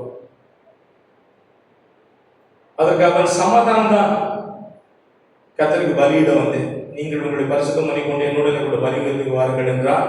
மேலும் ஈசாயையும் அவன் குமாரனையும் பரிசுத்தம் பண்ணி அவர்களை பலிகளுக்கு அழைத்தான். இல்லப்பா, நல்ல காரியமா தான் வந்திருக்கோம், எல்லாருக்கும் சமாதானமான செய்தி தான் அப்படின்னு சொல்லிட்டு ஆரம்பிக்கிறாரு. உண்மையில சமாதானமான செய்தியா? யோசிச்சு பாருங்க. உண்மையில சமாதானமான செய்தியா? தெரியாது. ஆனா சமாதானமான செய்தின்னு நம்புறோம். போய் கவனிங்க. அவர்கள் வந்த போது அவன் எலியாவை பார்த்த உடனே முதல் ஆள் வர்றாரு. யாரு? எலியா. 1 சாமுவேல் 16 பேசிட்டு இருக்கோம். 1 சாமுவேல் 16:6. அவர்கள் வந்த போது அவன் எலியாவை பார்த்த உடனே. எலியாவை யாரு? ஈசாயோடைய முதல் மகன். எலியாவை பார்த்த உடனே கர்த்தரால் அபிஷேகம் பண்ணப்படுவன் இவன் தான் ஆக்கும் என்றான். நிறைய வீட்டுல இப்படிதான் ஆசைப்படுறோம், இவன் தான் கரெக்டா இருப்பான் அப்படின்னு நம்ம யாரையோ ஒருத்தர் எடுத்து பொறுத்தோம். ஊழியத்துக்கு இவன் தான் சரியா வரும். இன்னைக்கு சொல்றது வேற. இந்த வண்டி ஓடாம கிடக்குது, அதனால இதை ஒழித்து தரேன். இந்த பையனுக்கு இந்த மாதிரி மங்கு விழுந்திருக்கு, அதனால இதை ஒழித்து போடும். இது ஒன்றும் சரியில்லை, அதனால ஒழித்து போடும் அப்படி இன்னைக்கு கொடுக்குறாங்க. ஆனா முந்தி காலங்கள் அப்படி கிடையாது. முந்தி காலங்களில் வீட்டில் இருக்கிறதுலேயே ஃபர்ஸ்ட் எதுவோ முதலானது மிகச்சிறந்தது எதுவோ அது தேவன் குறித்தாங்க. நம்ம அப்படிதான் கொடுக்கணும். சொல்லுங்க, முதலாவது சிறந்தது. எல்லாம் ஈபி பில்லு, கரண்ட் பில்லு, பால் பில்லு, அவே நல்லது கெட்டது பூரா பார்த்து முடிச்சு இந்த உனக்கும் காணிக்க அது இல்லை. ஆண்டவர் நம்ம பிச்சை காசுக்கு அலையில, அவருக்கு அந்த தேவையும் இல்லை. ஆண்டவர் நம்ம எதிர்பார்க்கறது முதல்ல மரியாதை. சொல்லுங்க, மரியாதை. அவர் கனம் பண்ணணும்னு எதிர்பார்க்கிறது. அந்த கனமும் மரியாதை எதனால உண்டாகுது? நம்முடைய முதலாவதும் சிறந்ததும் ஆண்டவர் கொடுக்குறாங்க.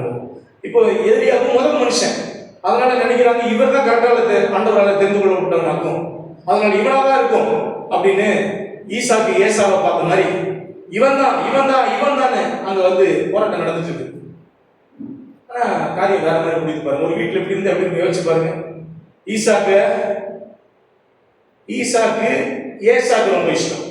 மூத்த பிள்ளை மேல அப்பாவுக்கு ரொம்ப இஷ்டம், இளைய பிள்ளை மேல அம்மாவுக்கு ரொம்ப இஷ்டம். வீட்டுல அப்படி இஷ்டமா இருக்கிறது தப்பு கிடையாது. ஆனா எந்த அளவுக்கு இஷ்டமா இருக்குன்னு கேட்டா யாரையும் நம்பல. அம்மா புருஷனை நம்பல, அப்ப சின்ன மகனை நம்பல, சின்ன மகன் அப்பனை நம்பல, பெரிய மகன் அம்மாவை நம்பல. வீட்டுக்குள்ள ஒரே வீட்டுக்குள்ள ஊரை எப்படி குழப்படியாது, அது வீடா இருக்கும்போது நரகமா இருக்கணும். அப்படிப்பட்ட ஒரு அனுபவம் பைபிள்ல இருக்குது. நம்ம வீடுகள் அப்படி இருக்கலாம். என்னடா இது இப்படி வீடு இருக்கிறோம், 4 பேர் தான் இருக்கிறோம், அதுல 4 விதமா இருக்குது. பைபிள் இருக்குது, அத்தனைக்கு ஆதார். இவங்க வித்தியாசமா வாழ நினைக்கிறாங்க. அப்புறம் அவங்களுக்கு புத்தி வருது. எப்படி புத்தி வருது?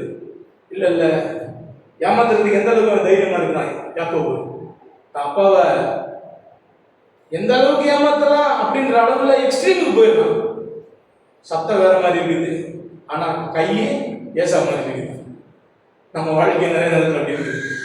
பார்த்தா கிறிஸ்தவ மாதிரி இருக்கிறோம், ஆனா பேசும்போது கிறிஸ்தவ மாதிரி இருக்கிறோம், தடை பார்க்கும்போது கிறிஸ்தவ மாதிரி இருக்கிறோம். வாழ்க்கையினுடைய சூழலை வரும்போது அது எந்த அளவுக்கு வெளிப்படுதுன்றது ஆண்டவருக்கு தான் வெளிச்சம். சார் நம்ம புரிஞ்சுக்க வேண்டிய காரியம் இதுதான். கைகள் ஏசாவினுடைய கைகள், ஆனா குரலோ சின்ன மாதிரி குரலா இருக்குது. அது மாதிரி நம்ம வாழ்க்கைக்கு ஒரு படக்காட்டு நினைக்கும் போது வாழ்க்கை நமக்கு ஒரு படக்காட்டு இருக்கு. நம்ம நினைக்கிற இப்படி தீர்த்திடலாம், இப்படி முடிச்சிடும். அது மாதிரி ட்ரை பண்ணாரு. கடைசியில் அவனுக்கு பேரை ஏமாத்துக்கார பூரா ஏமாத்தப்பட்டான். அவன் அப்பவனை ஏமாத்தினால அவனை கொண்டாட்டியை ஏமாத்தப்பட்டான். எத்தனை வருஷம் அங்கே நாசமா போச்சு, அங்கே முடிச்சு.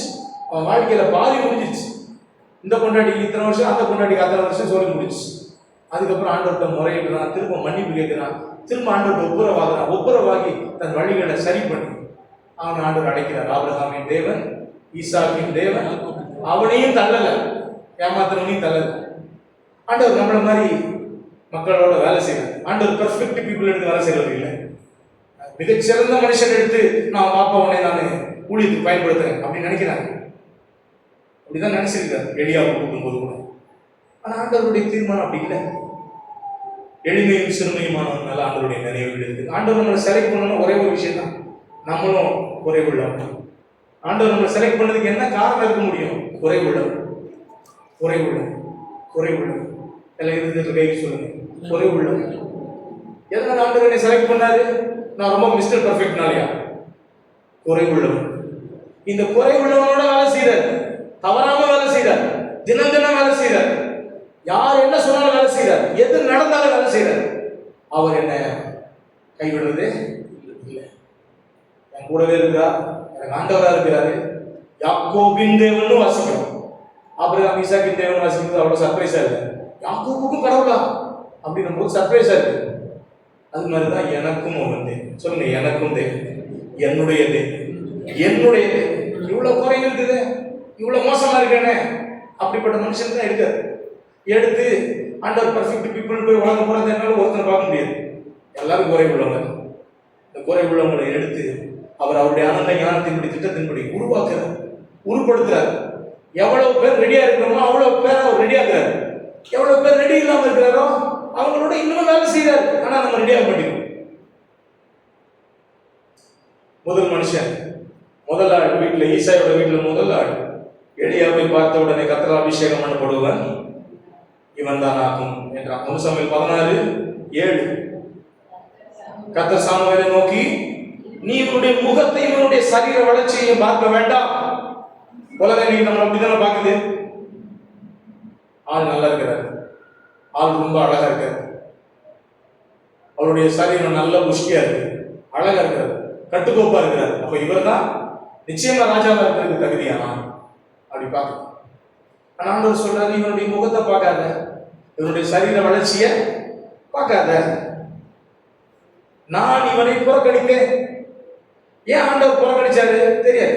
சொல்லுங்க, பக்கத்துல சொல்லுங்க, ஏன் ஆண்டவர் புறக்கணிச்சாரு தெரியாது. ஏன் ஆண்டவர் ஏசாவை புறக்கணிச்சாரு தெரியாது. ஏன் யாக்கோபை சிநேகிச்சாரு தெரியாது. ஏன் ஆண்டவர் குடும்பத்துல என்ன விட்டுட்டு, எங்க வீட்டுல எத்தனையோ பேர் நல்லா இருக்கும்போது அவங்களெல்லாம் விட்டுட்டு என்ன ரட்சித்தாரு சொல்லுங்க தெரியாது. எத்தனையோ பேருக்கு வாய்ப்பு இருக்கும்போது எதுக்கு ஆண்டவர் எனக்கு சிறுபார்படி சர்ச்சில் வாய்ப்பு கொடுத்தாரு சொல்லுங்களேன்? தெரியாது. அதான் பதில். அப்படிப்பட்டவனுக்கு தான் கர்த்தருடைய தெரிந்து கொள்ளுங்க. நான் பெஸ்ட், நான் சூப்பர், நான் ரைட்டு, அதனால ஆண்டவர் என்னை செலக்ட் பண்ணாருன்னு சொன்னா அது ஆண்டவருடைய செலக்ஷனே இல்ல. எப்படிங்க நடந்துச்சு தெரியலையே, அதுதான் ஆண்டவருடைய தீர்மானம். இந்த காரியம் கர்த்தரா வந்தது. எல்லா கல்யாண வீட்டில் பத்திரிகையிலும் போடுவாங்க, பார்த்துருக்கீங்களா? ஏன்னா அவங்களுக்கே சர்ப்ரைஸா இருக்குங்க. எப்படி அப்படி தெரியுமே. தொடர்ந்து வாசிக்கிறேன், கவனிங்க. மனுஷன் பார்க்கிறபடி நான் பாரு, மனுஷன் முகத்தை பார்ப்பான், கர்த்தரோ இருதயத்தை பார்க்க. பக்கத்தில் சொல்லுங்க, கர்த்தரோ இருதயத்தை பார்க்க. நீங்க வந்திருக்கிற ஒவ்வொருத்தருடைய இருதயத்தையும் யார் பார்க்கிறா? கர்த்தர் பார்க்கிறார். சொல்லுங்க, என்னுடைய இருதயத்தை பார்க்கிறவரே. கரவை சொல்லுங்க, என்னுடைய இருதயத்தை பார்க்கிறவரே, என் உள்ளத்தை ஆராய்ந்து அறிகிறவரே. அப்பொழுது ஈசாய் அபினதாபை அழைத்து, இரண்டாவது அபினதாபை அழைத்து அவனை சாமுவேலுக்கு முன்பாக கடந்து போக பண்ணினான். அவன் இவனையும் கர்த்தர் தெரிந்து கொள்ளவில்லை. முதலாவது யாரு?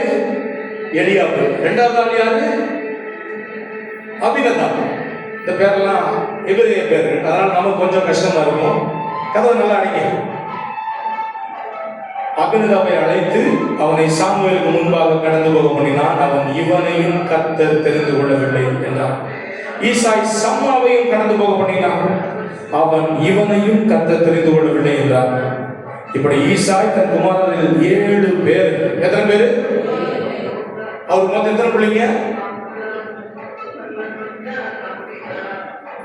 7 10 அந்த பகுதியை வாசிக்கும். 7 பேரை சாமுவேலுக்கு முன்பாக கடந்து போக பண்ணினார். பின்பு சாமுவேல் ஈசாயை பார்த்து, கர்த்தர் இவர்களுக்கு ஒருவனையும் தெரிந்து கொள்ளவில்லை. எல்லாம் சொல்லுங்க, ஒருவனையும் தெரிந்து கொள்ளவில்லை. கொஞ்சம் கவனிங்க, என்ன பாருங்க. கர்த்தர் தெரிந்து கொள்ளாத ஒருத்தரை நம்ம தெரிந்து கொண்டாது சரியா? நம்ம அநேக நேரங்களில் நினைக்கிறோம், ஏன் இவங்க ஆண்டவருக்குள்ள வந்துடக்கூடாது, ஏன் இந்த மனுஷன் ஆண்டவர் ஏற்றுக்கொள்ளக்கூடாது, ஏன் இவர் உண்மை செஞ்சிடக்கூடாது என்று நிறைய பேர் அப்படி கொடுப்பாங்க பிள்ளைங்க. இந்த பிள்ளை எப்படியாவது அந்த பிள்ளை விட்டு கொடுக்கணும். அந்த தனிப்பட்ட மனுஷன் யாரோ அவங்க விட்டு கொடுக்கணும். அவங்க ஆண்டவர்கிட்ட கேட்கணும். அவங்க அப்பாயின்மெண்ட் பண்ணணும். தேவனால அழைக்கப்படணும், தேவனால தெரிந்து கொள்ளப்படணும். தேவனுடைய வல்லமையினால் அவங்க பலப்படுத்தப்பட்ட மனுஷனா வாழ்கிறத அந்த தனி நபர் விரும்பணும். அவர் விரும்பாம நம்ம என்ன செஞ்சாலும், சொல்லுங்க, நம்ம என்ன செஞ்சாலும், நம்ம எவ்வளவு பிரயாசப்பட்டாலும் அந்த தனிநபருடைய விருப்பம் இல்லாம ஒன்றும் நடக்காது. ஒன்றையும் செய்ய ஆண்டவர் விரும்புறதும் இல்லை. ஏன் இந்த 7 பேரை ஏன் ஆண்டவர் தெரிந்து கொள்ளல? 7 பேர் ஆண்டவர் அவ்வளவா விரும்பல. அதான் காரணமா இருக்கும். 8வது ஒருத்தர், அந்த பகுதியை கவனிங்க. கர்த்தர் இவனுக்கு ஒருவனையும் தெரிந்து கொள்ளவில்லை என்று சொல்லி, உன் பிள்ளைகள் இவ்வளவு தானா? வீடு மாதிரி வந்தப்பா, ஆளெல்லாம் தானா? அப்ப எங்க இருக்கிறாங்க? வேற யாரு இருக்காங்களாப்பா? அப்படி கேட்கிறப்போ ஈசாயிட்ட கேட்டப்பதான் அப்பாக்கே ஞாபகம் வருது. அதற்கு அவன், இன்னும் எல்லாருக்கும் இளையவன் ஒருவன் இருக்கிறான். ஆமாமா, கடைசாரி ஒரு பிள்ளை இருக்கான், 8வது ஆள். நான் அந்த ஸ்கூல்ல வேலை செஞ்சேன்னா, ஸ்கூல்ல வேலை செஞ்ச சமயத்துல அந்த 8ன்ற நம்பர் பஸ்ல போட மாட்டாங்க. நான் கேட்டேன், ஏன்டா 8 போட மாட்டேங்க? 8 போட முடிஞ்சு, அதோட முடிஞ்சிச்சு, முன்னேற்றமே வராது. 8 போட முடிஞ்சது. அதனால 8 மட்டும் கிடையாது, 8ன்னு கூட்டுத்தொகை வர்ற எதையுமே போட மாட்டேன். 8, அதுக்கப்புறம் 17, 1 7 8 வருதா, 26, அதுக்கப்புறம் 35, அதுக்கப்புறம் 44, 8 கூட்டுத்தொகை வருது இல்லை. அப்புறம் 53, இப்படியே போகும் நினைக்கிறேன். அப்போ அன்னைக்கு நான் சமயத்தில் 40 பஸ் இன்னைக்கு போகும். எதுங்க நம்பர் போடலன்னு கேட்டா, இல்லைங்க அது போட்டால் அப்படி அப்படியே இருக்கணும், அப்படியே இருக்கணும். அதனால ஒருவேளை அப்படி நினைச்சிருக்கலாம் ஈசன். அதனால இந்த பிள்ளை இருக்கிறதே மறந்துருந்துருக்கும். ஆமாம்மா, ஊழியக்காரன் கிளம்புற நேரத்தில் இவ்வளவுதானு கேட்டதுக்கு அப்புறம், ஆமா ஒருத்தர் இருக்கான், அவன் அங்க ஆடு வச்சிருந்தா எல்லாத்துக்கும் கடைசி. நம்ம எங்கேயோ ஒரு மூலையில இருக்கிறதுனால ஆண்டவர் நம்மளை மறந்துட்டாருன்னு அர்த்தம் இல்லை. யாருக்கும் இந்த வார்த்தை தேவை. நான் எங்கேயோ ஒரு மூலையில இருந்தாலும் ஊழி செஞ்சுட்டு இருக்கிறேன். சில்கார்பட்டி அவ்வளவு பெரிய இடம் இல்லையே. ஒருவேளை சென்னையில் ஊழி செஞ்சா பட்சியமா தெரியலாம், இல்லை, ஒருவேளை டெல்லியில் ஊழி செஞ்சா பெரிய ஆளா தெரியலாம், இல்லை, ஒருவேளை இன்னும் பெரிய இடம் பெங்களூர் சிட்டியில் இருந்தோம்னா பெரிய ஆளாக தெரியலாம். நம்ம ஒரு இருக்கிற ஒரு கிராமம் தானே, நம்ம ஆண்டவர் மறந்துட்டாரோ அப்படின்னு நம்ம மேல கண்ணுப்படுதுன்னா இன்னைக்கு உங்களுக்கான வார்த்தை தான் இது. இந்த பகுதியை கவனிங்க. ஒரு பிள்ளைகள் இவ்வளவு தானா என்று ஈசாயி கேட்டா, இன்னும் எல்லாருக்கும் இளையவன் ஒருவன் இருக்கிறான், அவன் ஆடுகளை வைத்துக் கொண்டிருக்கிறான். ரொம்ப முக்கியமான விஷயம் என்னன்னா, அவன் அப்பனுக்கு அவன் மேல ஒரு நம்பிக்கை இருக்கு. அவன் எங்கேயோ இருக்கிறதுனால சும்மா இல்ல, அவன் ஆடை கட்டாயமா மேய்ச்சிட்டு இருப்பான். அவன் அந்த புள்ள மேல வச்சிருந்த அந்த கான்பிடென்ட் இந்த 7 பேர் மேல இருந்துச்சு தெரியல. நம்மளை பத்தி ஆண்டவர் இந்த வார்த்தையை சொல்லணும். என் பிள்ளைய நான் இந்த மாதிரி பச்சைப்பட்டியில போட்டிருக்கேன், கடற்கரை குட்டியில போட்டிருக்கேன், சில்கார்பட்டியில போட்டிருக்கேன். உங்க ஊர் எந்த ஊரும்? அவன் ஆடுகளை மேய்ச்சிட்டு இருப்பான். அவன் வந்து எனக்கு ஊடி செஞ்சுட்டு இருப்பான். அவன் ஆடுகள் நீங்க பார்க்கணும், யோவான்ல பார்த்தோம்னா ஆட்டுக்குட்டிகளை மேய்ப்பாயாக வரும். யோவான் 22 சத்தெல்லாம் இருக்கிறதுனால நான் அது போக விரும்பல. ஆடுகள் சொல்லும்போது விசுவாசி, ஆட்டுக்குட்டினும் போது டிபிஎஸ் ஊழி, சின்ன பிள்ளைங்க. எத்தனை பேர் இந்த ஆட்டுக்குட்டி ஊழியத்துக்கு ரெடி? நம்ம மாசக்கணக்கில் வருஷக்கணக்கில் ஒன்று செஞ்சுட்டு போய் டாட்டா பை முட்டாய் பை ஓடு அப்படின்னு சொன்னோம்னா நம்ம வந்து ஏதோ கார்பரேட் மாதிரி வேலை செய்யணும்னு அர்த்தம். ஆண்டவர் நம்மகிட்ட அதை எதிர்பார்க்கறது. குறைஞ்சபட்சம் அதாவது இருக்கணும்னு சபை உங்களை அழுத்தது. இங்க இருக்க உங்களை ஃபோர்ஸ் பண்ணணும், வருஷத்துக்கு ஒன்றாவது செய்யுங்க, இல்லை என்ன தேவை இருக்கு செய்யுங்க பண்ணுங்க அப்படின்னு. ஆனா உங்களுக்குள்ள அந்த தனிப்பட்ட விருப்பம் என்னவா இருக்கணும்? நான் மாசத்துக்கு ஒன்றாவது செய்யணுமே, நம்ம வாரத்துக்கு ஒன்றாவது செய்யணுமே அப்படின்ற ஒரு ஆர்வம் உங்களுக்குள்ள இருக்கணும். அந்த ஆர்வம் ஆண்டவருக்கு தெரியும். என் பிள்ளை அந்த ஆட்டுக்குட்டிகளை மெச்சிக்கிட்டு இருப்பான், ஆடுகளை மெச்சிக்கிட்டு இருப்பான். இன்னைக்கு ஆட்டுக்குட்டி தானே அடுத்த ஆடு, இன்னைக்கு ஆட்டுக்குட்டி தானே நாளைக்கு ஆடு. இன்னைக்கு சின்ன ஊழியத்துல ரட்சிக்கப்படுறவங்க தான் சிறுவர் ஊழியத்துல, நாளைக்கு சபைக்கு வர்ற ஆத்துமாக்கள். பகுதியை கவனிங்க. அவன் ஆடுகளை மேய்த்துக் கொண்டிருக்கிறான் என்றான். அப்பொழுது சாமுவேல் ஈசாயை நோக்கி ஆள் அனுப்பி அவனை அழைப்பி, சொல்லுங்க, ஆள் அனுப்பி அவனை அழைப்பி. இதே மாதிரி சம்பவம் நம்ம வாழ்க்கையில ஒரு நாள் நடக்கும். ஆண்டவரே, நான் எங்கேயோ ஒரு மூலையில் இருக்கேன், நான் யாருக்கு தெரியலையே, நான் பண்ற பிரயாசங்கள், நான் எடுக்கிற முயற்சிகள், நமக்காக போராடுற அந்த வைராக்கியம் யாருக்கு தெரியலையே, என் வாழ்க்கை கொஞ்சம் பெட்டராகவும் நினைச்சா நான் கீழே போறேனே, நான் தடுமாறுறேனே, எனக்கு வலிக்குது, நான் கஷ்டப்படுறேனே. நீங்க ஆண்டவருக்கு உண்மையா இருப்பீங்கன்னா, நீங்க எங்கேயோ ஒரு மூலையில் ஆடு வச்சுட்டு இருந்தாலும் ஆண்டவர் உங்களை கொண்டு அவனை அழைப்பி, அவனை அழைப்பு. சில கிராமத்துல வீட்டுக்கு அழைப்பு, வாங்க எங்க ஊருக்கு வாங்க, ப்ரேயர் எடுங்க, எங்க ஊருக்கு வாங்க செய்யுங்க. எல்லா இடத்துலையும் கூப்பிடுறாங்கனால எல்லா இடத்துலையும் போனோம்னா எல்லா இடத்துலையும் செய்ய முடியுமா தெரியாது. ஆனா ஆண்டவர் நம்ம எங்க வைக்கிறாரா அங்க போனோம்னா அவர் நம்முடைய பேரை பெருமைப்படுத்தும். நம்ம பெரிய ஆளுங்கன்னு பேசுறோம்னா தோத்து போவோம். அவர் பெரியவரா எங்க இருக்கிறாருன்னு சொன்னோம்னா நம்ம தோத்து போகவே முடியாது. சொல்லுங்க, எல்லாம் சொல்லுங்க, இயேசு என்னில் பெரியவராய் இருக்கிறார். கொஞ்சம் யோசிச்சு பாருங்க, சர்ச்சை எப்படி வழி நடத்துது. எல்லா பேரும் இங்க வாங்க, எல்லா பேரும் இங்கே அட்மிட்டா இருங்க, எல்லா பேரும் இங்கே இருந்து எங்கேயும் போகாதீங்க அப்படின்னு நடந்ததா? இல்ல, வாங்க, வசனத்தை கேளுங்க, கேட்டு கற்றுக்கொண்ட விஷயங்களை உங்க வாழ்க்கையில பிரயாசத்துல உங்க வாழ்க்கை ஜீவியத்தில் அதை நீங்க அப்ளை பண்ணுங்க, பிரயோஜனப்படுத்துங்க. அதோட நிக்காம அதை தொடர்ந்து அநேகருக்கு பிரயோஜனப்படும்படி அதை பகிர்ந்து கொடுங்க. எதுக்கு அப்படின்னு நினைக்கிறீங்க? முதல்ல மாதிரி இருக்கிற சொன்னா கார்பரேட் மாதிரி நம்ம சர்ச் மட்டும் நீங்கிட்டே போவோம், பாஸ்டர் மட்டும் பெரிய ஆளா இருப்பார். நான் விரும்புறது லட்சுமிதாசன் பெரிய ஆளான பேர் இல்லை, லட்சுமிதாசனை கொண்டு ஆண்டவருடைய நாமம் அந்த பகுதியில் அவ்வளவு பெருசா பேசப்பட்டுச்சு. அவனுடைய பிரசங்களை கேட்ட ஒவ்வொருத்தருடைய வாழ்க்கையிலே ஆண்டவர் அவ்வளவு இடைப்பட்டார். அதான் நல்ல வார்த்தை, அதுதான் உண்மையா ஒரு அங்கீகாரம். நீங்க அந்த பாஸ்டர் கொண்டு குட்டியில போட்டு அடிச்சிட்டாங்க, அவ்வளவுதான். இதுக்கப்புறம் இந்த சின்ன பசங்க முடியும், அவ்வளவுதான், வாழ்க்கை புரிஞ்சிச்சு. இருக்கிற காலங்கள்ல நம்ம ஆதரவா இல்லைன்னா, சொல்லுங்க இந்த வார்த்தை, இருக்கிற காலங்கள்ல ஆதரவா இல்லைன்னா இருந்து பிரயோஜனம் இல்லை. சொல்லுங்க, இருந்தும் அவனை எதிர்த்தேன் அப்படின்னு பேசுறவர்கள் இருக்கணுமா? இல்ல அவன் மாதிரி ஒரு ஆள் இருந்ததாலதான் அப்படின்னு பேசுறவர்கள் இருக்கணும். அந்த தீர்மானம் எங்க இருக்குதுன்னு கேட்டா, நீங்க தேவன் எந்த அளவுக்கு நேசிக்கிறீங்க, நீங்க தேவன் எந்த அளவுக்கு வாஞ்சிக்கிறீங்க. அப்படி அந்த தனிப்பட்ட விருப்பம் வந்துருச்சுன்னா உங்களால அமைதியா இருக்கவே முடியாது. ஆண்டவருக்காக வேலை செய்யறதுல ஒரு நாளும் அந்த சுணக்கம் வரவே வராது. அது நடந்துச்சு, இது நடந்துச்சு, இது நடக்கல, அது நடக்கல. தாவீதை பத்தி தெளிவா அவருடைய அப்பா சொல்றான், அவன் வனாந்திரத்தில் ஆடுகளை மேய்த்து கொண்டு இருப்பான். உங்களை பத்தி அப்படிப்பட்ட வார்த்தையை ஆண்டவர் சொல்லணும். அவன் கரெக்டா அந்த வேலையை செஞ்சுட்டு இருப்பான்.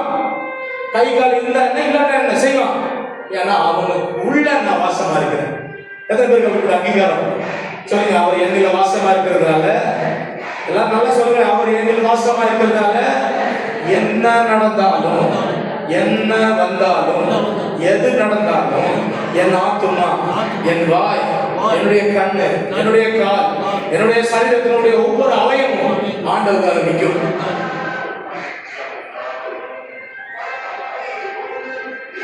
நான் நீங்க நேரங்களை நினைச்சு பார்க்கறது உண்டு.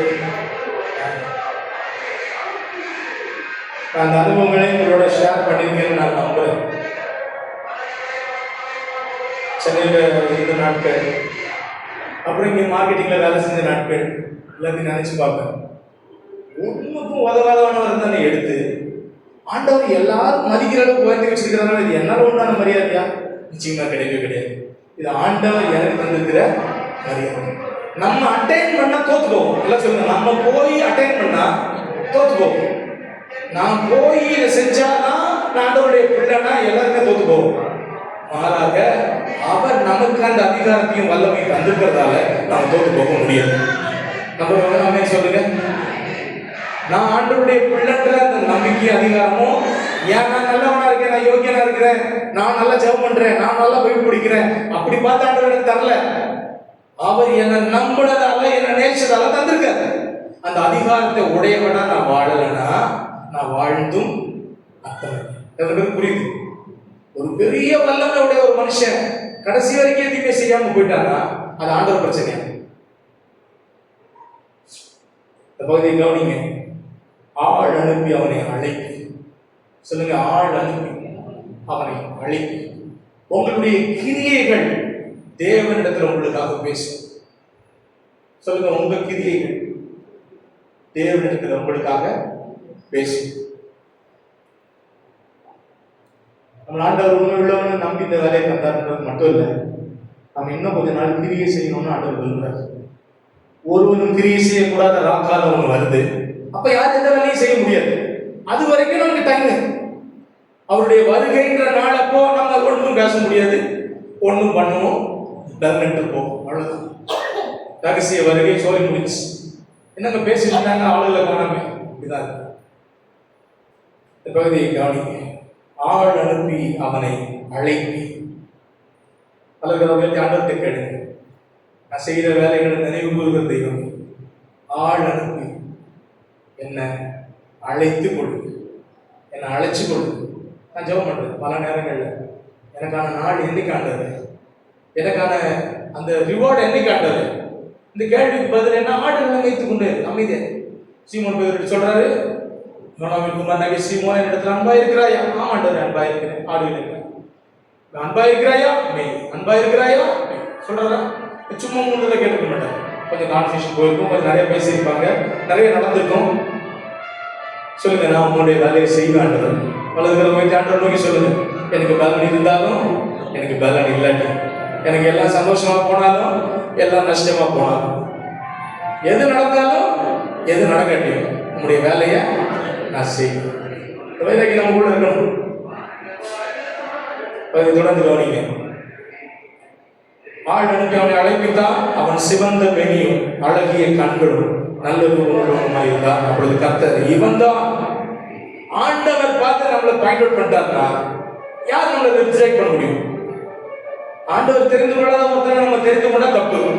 ஆண்டவர் தெரிந்து கொள்ள ஒருத்தனை நம்ம புறக்கணிச்சாலும் தப்பு. எத்தனை பேர் ஆமோதிக்கிறீங்க? ஆமே சொல்லுங்க, தலைமையில கை சொல்லுங்க. ஆண்டவர் தெரிந்து கொண்ட என்னை எவன் ஒருவனும் புறக்கணிக்க அவர் இடம் கொடுக்க மாட்டார். ஏன்னா அவரு அதுல உண்மையுள்ளவராக இருக்கிறார். சொல்லுங்க, தேவனால் தெரிந்து கொள்ளப்பட்டவன் இவன் தான். சொல்லுங்க, இவள் தான். உங்களை வச்சு இது சொல்லுங்க, ஆண்டவர் என்ன அழைச்சிருக்க, என்னையும் அழைப்பீரோ அப்படி எதிர்பார்க்கிற ஒவ்வொரு உள்ளமும் தேவனால் அழைக்கப்பட்டிருக்கிறது, தேவனால் தேர்ந்தெடுக்கப்பட்டிருக்கிறது. அனுசரிக்க போறோம். அவருடைய ரத்தம் நமக்காக சிந்தப்பட்டிருக்கிறது, அவருடைய சரீரம் நமக்காக மீட்கப்பட்டிருக்கிறது. எதனால? நம்ம மேல வச்ச அன்பினால். அப்பொழுது சாமுவேல் தைல உண்மை எடுத்து அவனை அவன் சகோதரர் நடுவிலே, சொல்லுங்க, சகோதரர் நடுவிலே, சகோதரர் நடுவிலே.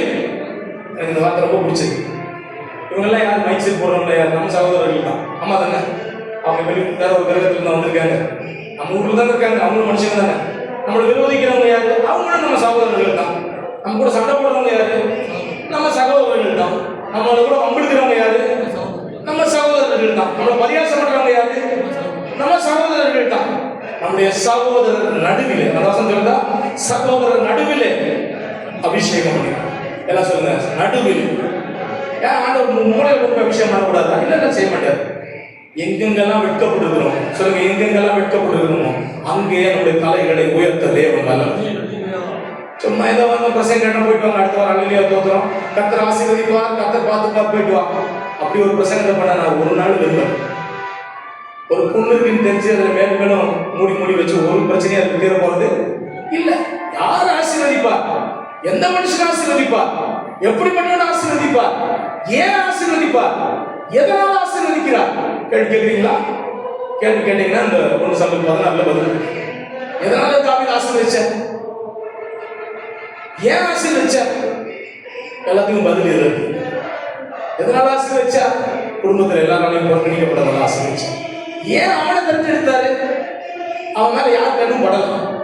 அவன் குடும்பத்துல கடைசாரி, பக்கத்துல சொல்லுங்க, கடைசாரி. இவனை வச்சு என்ன வீட்டுல இன்னைக்கு சின்ன பிள்ளைங்க கடைசியாக நம்ம செல்லமா பார்க்கிறோம். கொஞ்சம் வாங்கி கொடுக்குறது, கொஞ்சம் சேர்த்து அப்படிலாம். அந்த காலங்களில் கடைசாரிக்கு மரியாதையே சுத்தமா இருக்காது. இவன் ஏன் தான் போக தொலைஞ்சாலும் அப்படின்னு நினைக்கிறாரு ஒரு சூழல். ஆனா கர்த்தர் அவனை தெரிஞ்செடுத்தார். இன்னைக்கு உள்டாவ மாறிடுச்சு. கடைசாரிக்கு ரொம்ப மரியாதை, முதல்ல இருக்கவனுக்கு சுத்த மரியாதை நடந்துக்குதா? குடும்பத்துக்கு நடக்குதா? பாக்குறீங்களா? நம்ம எப்படிப்பட்ட நிலையில இருந்தாலும் நம்ம நிராகரிக்கப்படுவோம் என்றால் நம் தேவனால் பயன்படுத்தப்பட தனிமைப்படுத்தப்படுறோம் அர்த்தம். இந்த உலகத்துல யார் எனக்காக இருக்கிறாங்க, எனக்காக இல்லை, அதெல்லாம் வச்சுட்டு நான் ஆண்டவருக்குள்ள நிக்கிறேன்னா, அவர் எனக்கு வச்சிருக்கிற பிரமாணத்துல வாழ்றேன்னா அது ரொம்ப முக்கியம். பகுதி சொல்லுது, அவன் தைல கொம்பை எடுத்து, இப்பொழுது சாமுவேல் தைல கொம்பை எடுத்து 13, அவனை அவன் சகோதரர் நடுவிலே அபிஷேகம் பண்ணினான்.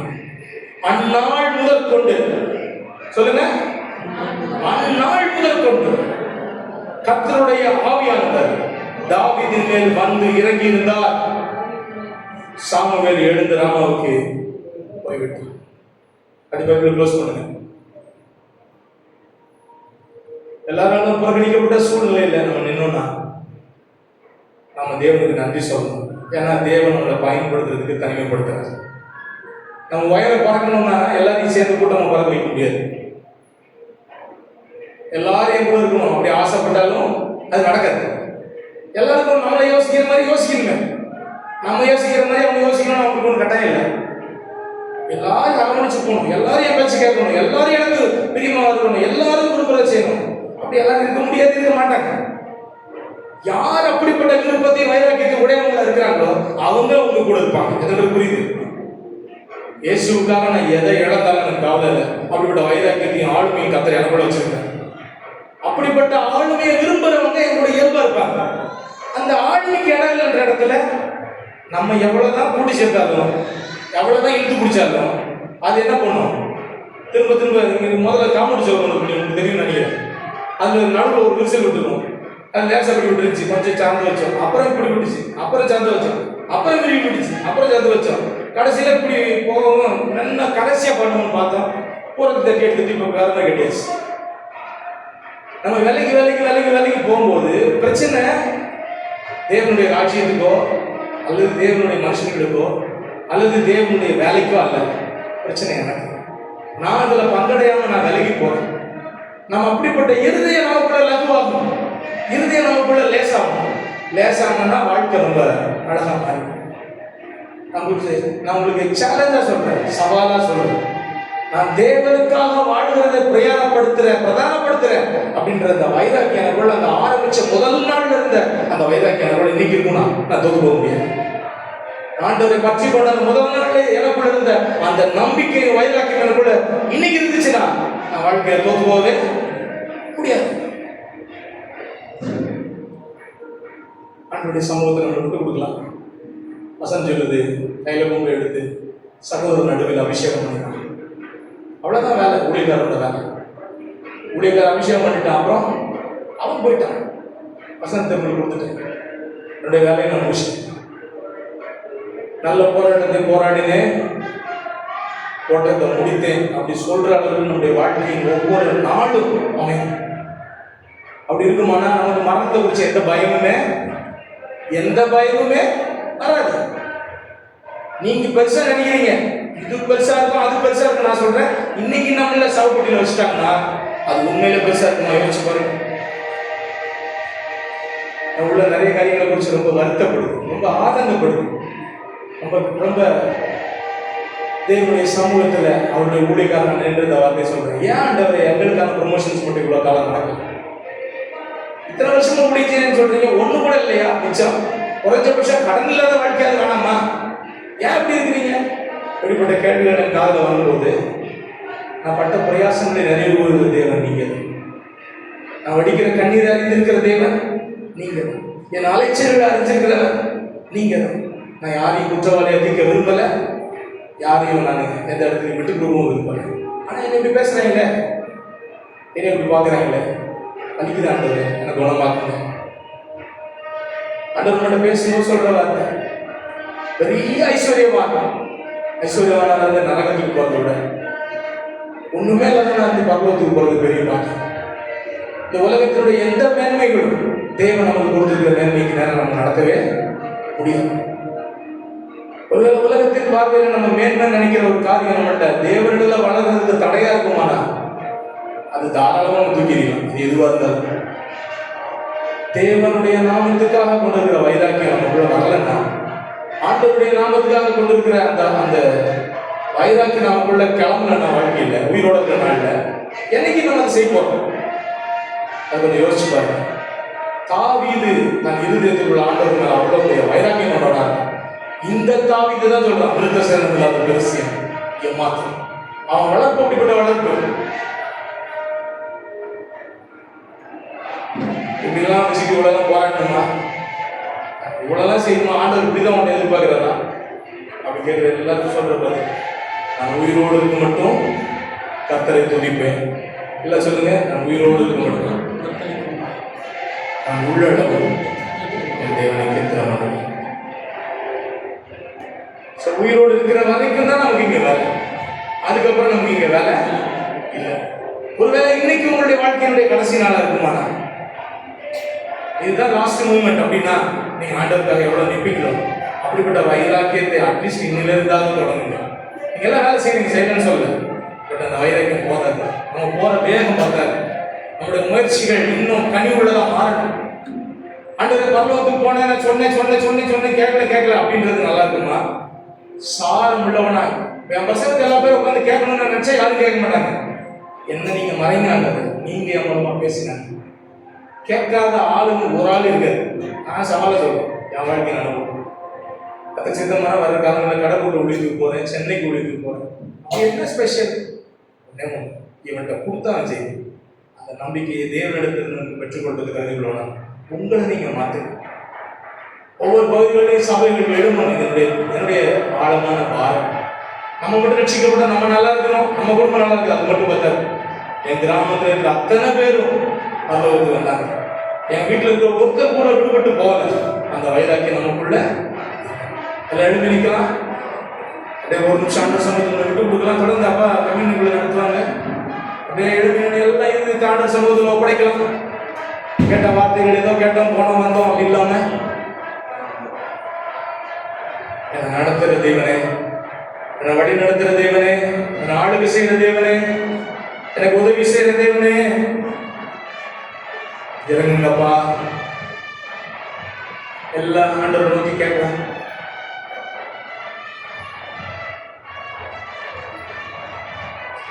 நன்றி ஆண்டவரே. எல்லாம் வாய் திறந்து சொல்லுங்க, நன்றி ஆண்டவரே.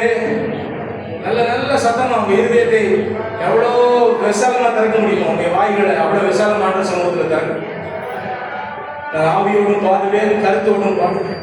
நான் சந்தோஷம் ஆண்டு சமூகத்துக்குள்ள நிற்கிறேன்றது மட்டும் இல்லை, என்னுடைய எல்லா பக்கங்களும் ஆண்டவருக்கு தெரியும். அவர் என்ன ஒரு நாடு கைவிட மாட்டார். கேட்கலாம். நன்றி ஆண்டவரே, நன்றி ஆண்டவரே. எங்க இருதயத்தை உயர்த்துறோம்ப்பா. 2 கரம் உயர்த்தி கேட்கலாம். எங்க இருதயத்தை உயர்த்துறோம்ப்பா, எங்க கரங்களை உயர்த்துறோம்ப்பா. இறங்குங்க ஆண்டவரே, எங்க வாழ்க்கையில இறக்கம் செய்யுங்க ஆண்டவரே. தயவு பெருக பண்ணுங்கப்பா. நீங்க கிருபையை தந்திருக்கிறீங்க, அதை விருதாவாக்காம பயன்படுத்த ஞானம் தாங்கப்பா. ஊழியத்துக்கு சாட்சியா இருக்கணுமே, உன்னுடைய நாமத்துக்கு உண்மை உத்தமமா வாழ்ந்து காண்பிக்கணுமே, நீ தந்த உறவுகளை காத்து கொள்ளணுமே. பேலன்ஸ் செய்யுங்க, பேலன்ஸ் செய்யுங்க, பேலன்ஸ் செய்யுங்க, பேலன்ஸ் செய்யுங்கப்பா. Thank you thank you thank you thank you thank you thank you ஆண்டவர், தேங்க்யூ தேங்க்யூ.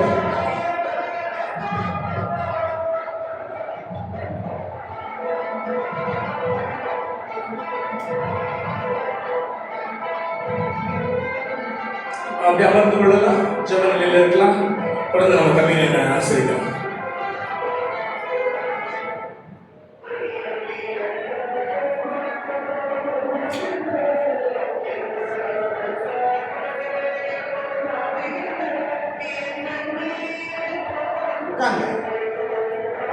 எடுத்துக்க.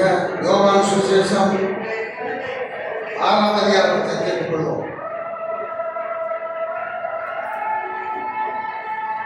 வசனத்தை மட்டும் வாசித்து ஜெபம் பண்ணி திருக்குறள் ஆராதனை ஆசிரியப்போம்.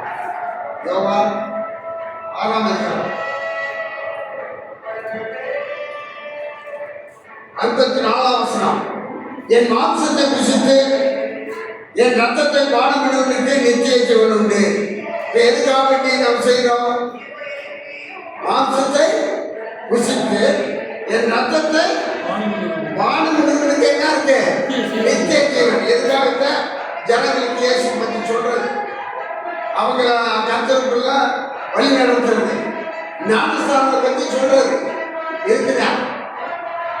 நீங்க நல்லா தெளிவா தெரிஞ்சுக்கணும். தெரியாதவங்களுக்கு நீங்க என்ன செய்யணும்? சொல்லணும். அடுத்து திருவிழா அவரால் எதுக்கு நடத்தப்படுகிறது என்று தெரியுமா? வாசிக்கலாம். 55 வாசிக்கிறேன். என் மாம்சம் மெய்யான போஜனமாக இருக்கிறது, என் ரத்தம் மெய்யான பானமாக இருக்கிறது. என் மாம்சத்தை புசித்து என் ரத்தத்தை பானம் பண்ணுகிறவன் என்னிலே நிலைத்திருக்கிறார், நானும் அவனிலே நிலைத்திருக்கிறேன். அப்ப ஆண்டவருடைய காரியத்தை நீங்க இதுல புரிஞ்சுக்கணும், ஜனங்களுக்கு சொல்லணும். ஏதோ இது வழக்கத்தின்படி அல்ல, என்னத்தோ செய்யறாங்கன்னு இல்லை. நீங்க இதை திட்டமும் தெளிவா இருந்துக்கணும். ஆண்டவரே நமக்கு சொல்லி இருக்கிறார்.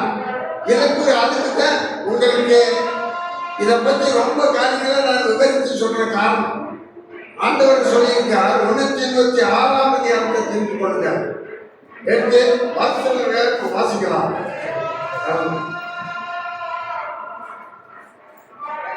6:19 படிக்க பார்க்கலாம். பக்கம் இதுல வேற மாதிரி ஒரு 4 சுக்க பயந்து ஒரு மொழிபெயர்ப்பு பெருசா இருக்கும். 6:19 6:19 நித்திய ஜீவனை பற்றி கொள்ளும்படி வருங்காலத்துக்கு தங்களுக்கு நல்ல ஆதாரத்தை பொக்கிஷமாக வைக்கவும் அவனுக்கு கட்டளையிடு. அப்படின்னா என்ன அர்த்தம்? அந்த நித்திய ஜீவனுக்கு ஏற்பா நடக்கணும். அவங்களுக்கு இந்த உலகத்துக்கு வேண்டிய எல்லா ஆசீர்வாதத்தையும் தருவேன். இந்த உலகத்தை விட்டு போனாலும் மண்ணுக்கு அவருடைய ஆசீர்வாதத்தை தருவேன். அவர் ஒருவரை இயேசுவே சொல்லியிருக்கார். மற்ற யாருமே இந்த உலகத்துல என்ன செய்யல, சொல்லவே இல்லை. அவர் அடிச்சு சத்தியத்தை சொல்லியிருக்கிறார். அந்த வசனத்தை பாருங்க. 14ஆம் வசனம் படிக்க பார்ப்போம். 14 ஒருவராய் சாவாமை உள்ளவரும் சேரக்கூடாத வழியில் வாசம் பண்ணுகிறவரும் மனுஷர்கள் ஒருவரும் கண்டுகிறார்களும் காணக்கூடியவருமாய் இருக்கிறவர் அவருக்கு கனமும் நித்திய வல்லமையும் உண்டாயிருப்பதாக. ஆமென். இந்த உலகத்துல எத்தனையோ பேர் சொல்லிட்டு இருக்காங்க, எத்தனையோ காரியங்களை. அவர் ஒருவர் தான், அவர் ஒருவர் தான் நமக்காக நம்முடைய ஜீவனையை கொடுத்து நம்முடைய அன்பை வெளிப்படுத்தியிருக்கிறார். நான் மறுவரை இந்த திருவிருந்த ஆராதனை நடத்துங்கள் அப்படின்னு அவர் கட்டளையிட்டிருக்கிறார். அவர் கட்டளையிட்டபடியே செய்யப்படுகிறது. ஏதோ பாசுக்காக இல்லை, ஏதோ மாற்றுக்கொள்ள வந்த அந்த மாதிரி இல்லை. என்று நிலைத்திருக்கிறான். ஆண்டவருக்குள்ள காரியங்களை நீங்க ஜனங்களுக்கு சொல்லணும். அவங்களுக்கு நித்திய ஜீவனுக்கு ஏதுவாய் நடத்தணும். இந்த உலகத்துல வாழ்றோம், இந்த உலகம் வாழ்ற கொஞ்ச காலத்துல முடிஞ்சிடும். ஆனால் நித்தியமாக இருக்கிற இயேசு அந்த நித்திய ஜீவனுக்கு அவர் காரணரா இருக்கிறார். அதனாலதான் நாம் இப்படியா கூடி வருகிறோம். எல்லாரும் இப்போது எழுந்து நிற்போம். தேவனுடைய வாக்கு அப்பத்தை புசிக்கிறோம்னா நான் மாத்திரம் இல்ல, இந்த உலகத்துல இன்னும் போடாதபடி ஜனங்கள் ரட்சிக்கப்படும். அவங்களுக்காக நீங்க ஜெபம் பண்ணணும், அவங்களுக்காக நீங்க பிரயாசம் பண்ணணும், அவங்களுக்காக நீங்க உழைக்கணும். அதுக்காக உங்களை அதிகமா கூட்டி சேர்த்து முழு ஜெபம் கூட்டுங்கள், சிறுவர் ஊழியத்தை நடத்துங்க. அப்படி அதாவது நீங்க என்ன செய்யணும், அதிகமாக பிரயாசப்படணும். பாஸ்டருக்காக அல்ல, தேவனுக்காக வேண்டி. எதுக்காக வேண்டி திருவிழா ஆராய்ச்சி வச்சிருக்கிறார்? நித்திய ஜீவன், மெய்யான போஜனம், மெய்யான பானம், தண்ணியே கொடுத்திருக்கிறார். இந்த யோவான் சுவிசேஷம் 6 வீட்டில் போய் படிச்சு பாருங்க. அதுக்காக அவர் ஒருவர் தான் சாகாம இருந்தவரும் நித்திய வெளிச்சத்திலே வாழ்கிறோம். நித்திய வெளிச்சம் இல்லாமல் எத்தனையோ பேர் இருக்காங்க. நான் உலகத்துக்கு ஒளியாய் வந்தேன் என்றார். இன்னும் அவரை பற்றி அறியாத ஜனங்கள் இருக்காங்க. அதுக்காக அதிகமாக பிரயாசப்படுங்க. வீடுகளில் ஜெபம் பண்ணுங்க. நீ உங்க ஒவ்வொருவரும் ஆண்டவருக்குள்ள நீங்கள் உங்களை முயற்சி பண்ணுங்க. நீங்க தனிப்பட்ட முறையில ஆண்டவரை நோக்கி ஜெபம் பண்ணுங்க. கர்த்தர் உங்களுக்கு அந்த வெளிச்சத்தை ஞானத்தை ஆசீர்வதிப்பாராக. ஆமென்.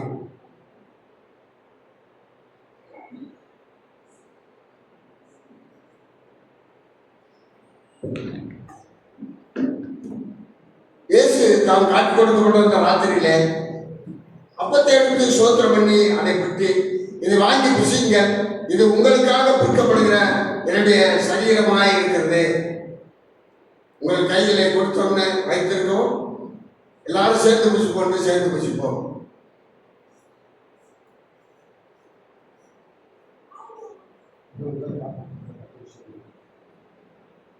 உங்களுக்காக பிற்கப்படுகிற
நாம் எல்லாரும் சேர்ந்து புசிப்போம். சர்வகுல தேவனே உமக்கு நன்றி. தேவனுக்கு முன்பாகவும் உமக்கு முன்பாகவும் இந்த திருப்பதியில பங்கு வர நான் ஆயத்தமாக இருக்கிறேன். ஆமென்.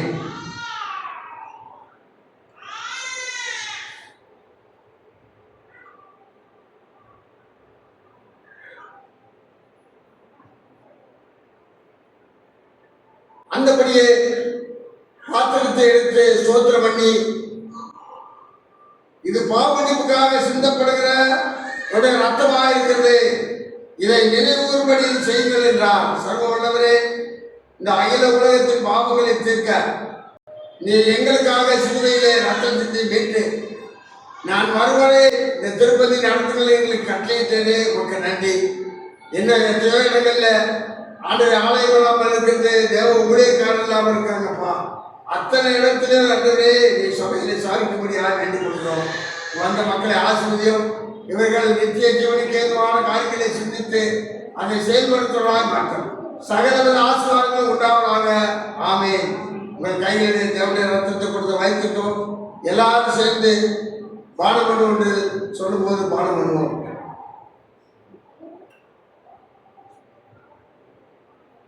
இது உங்களுக்காக சிந்தப்படுகிற கத்தோட ரத்தமாக இருக்குது. இது உங்களுக்காக சிந்தப்படுகிற கத்தோட ரத்தமாக இருக்குது. இது உங்களுக்காக சிந்தப்படுகிற கத்தோட ரத்தமாக இருக்குது. இது உங்களுக்காக சிந்தப்படுகிற கத்தோட ரத்தமாக இருக்குது. இது உங்களுக்காக சிந்தப்படுகிற கத்தோட ரத்தமாக இருக்குது. இது உங்களுக்காக சிந்தப்படுகிற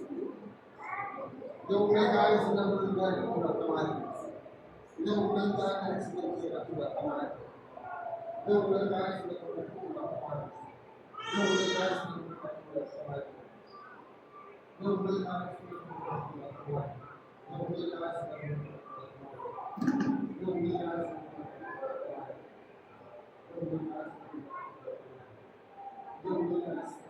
கத்தோட ரத்தமாக இருக்குது. இது உங்களுக்காக சிந்தப்படுகிற கத்தோட ரத்தமாக இருக்குது. இது உங்களுக்காக சிந்தப்படுகிற கத்தோட ரத்தமாக இருக்குது.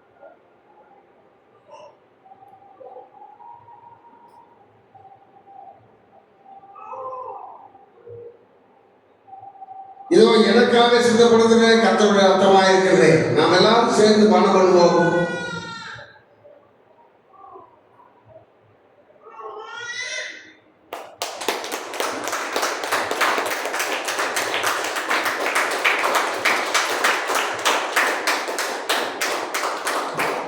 கர்த்தர்கள் எல்லாரையும் ஆசீர்வதித்து கடவாராக.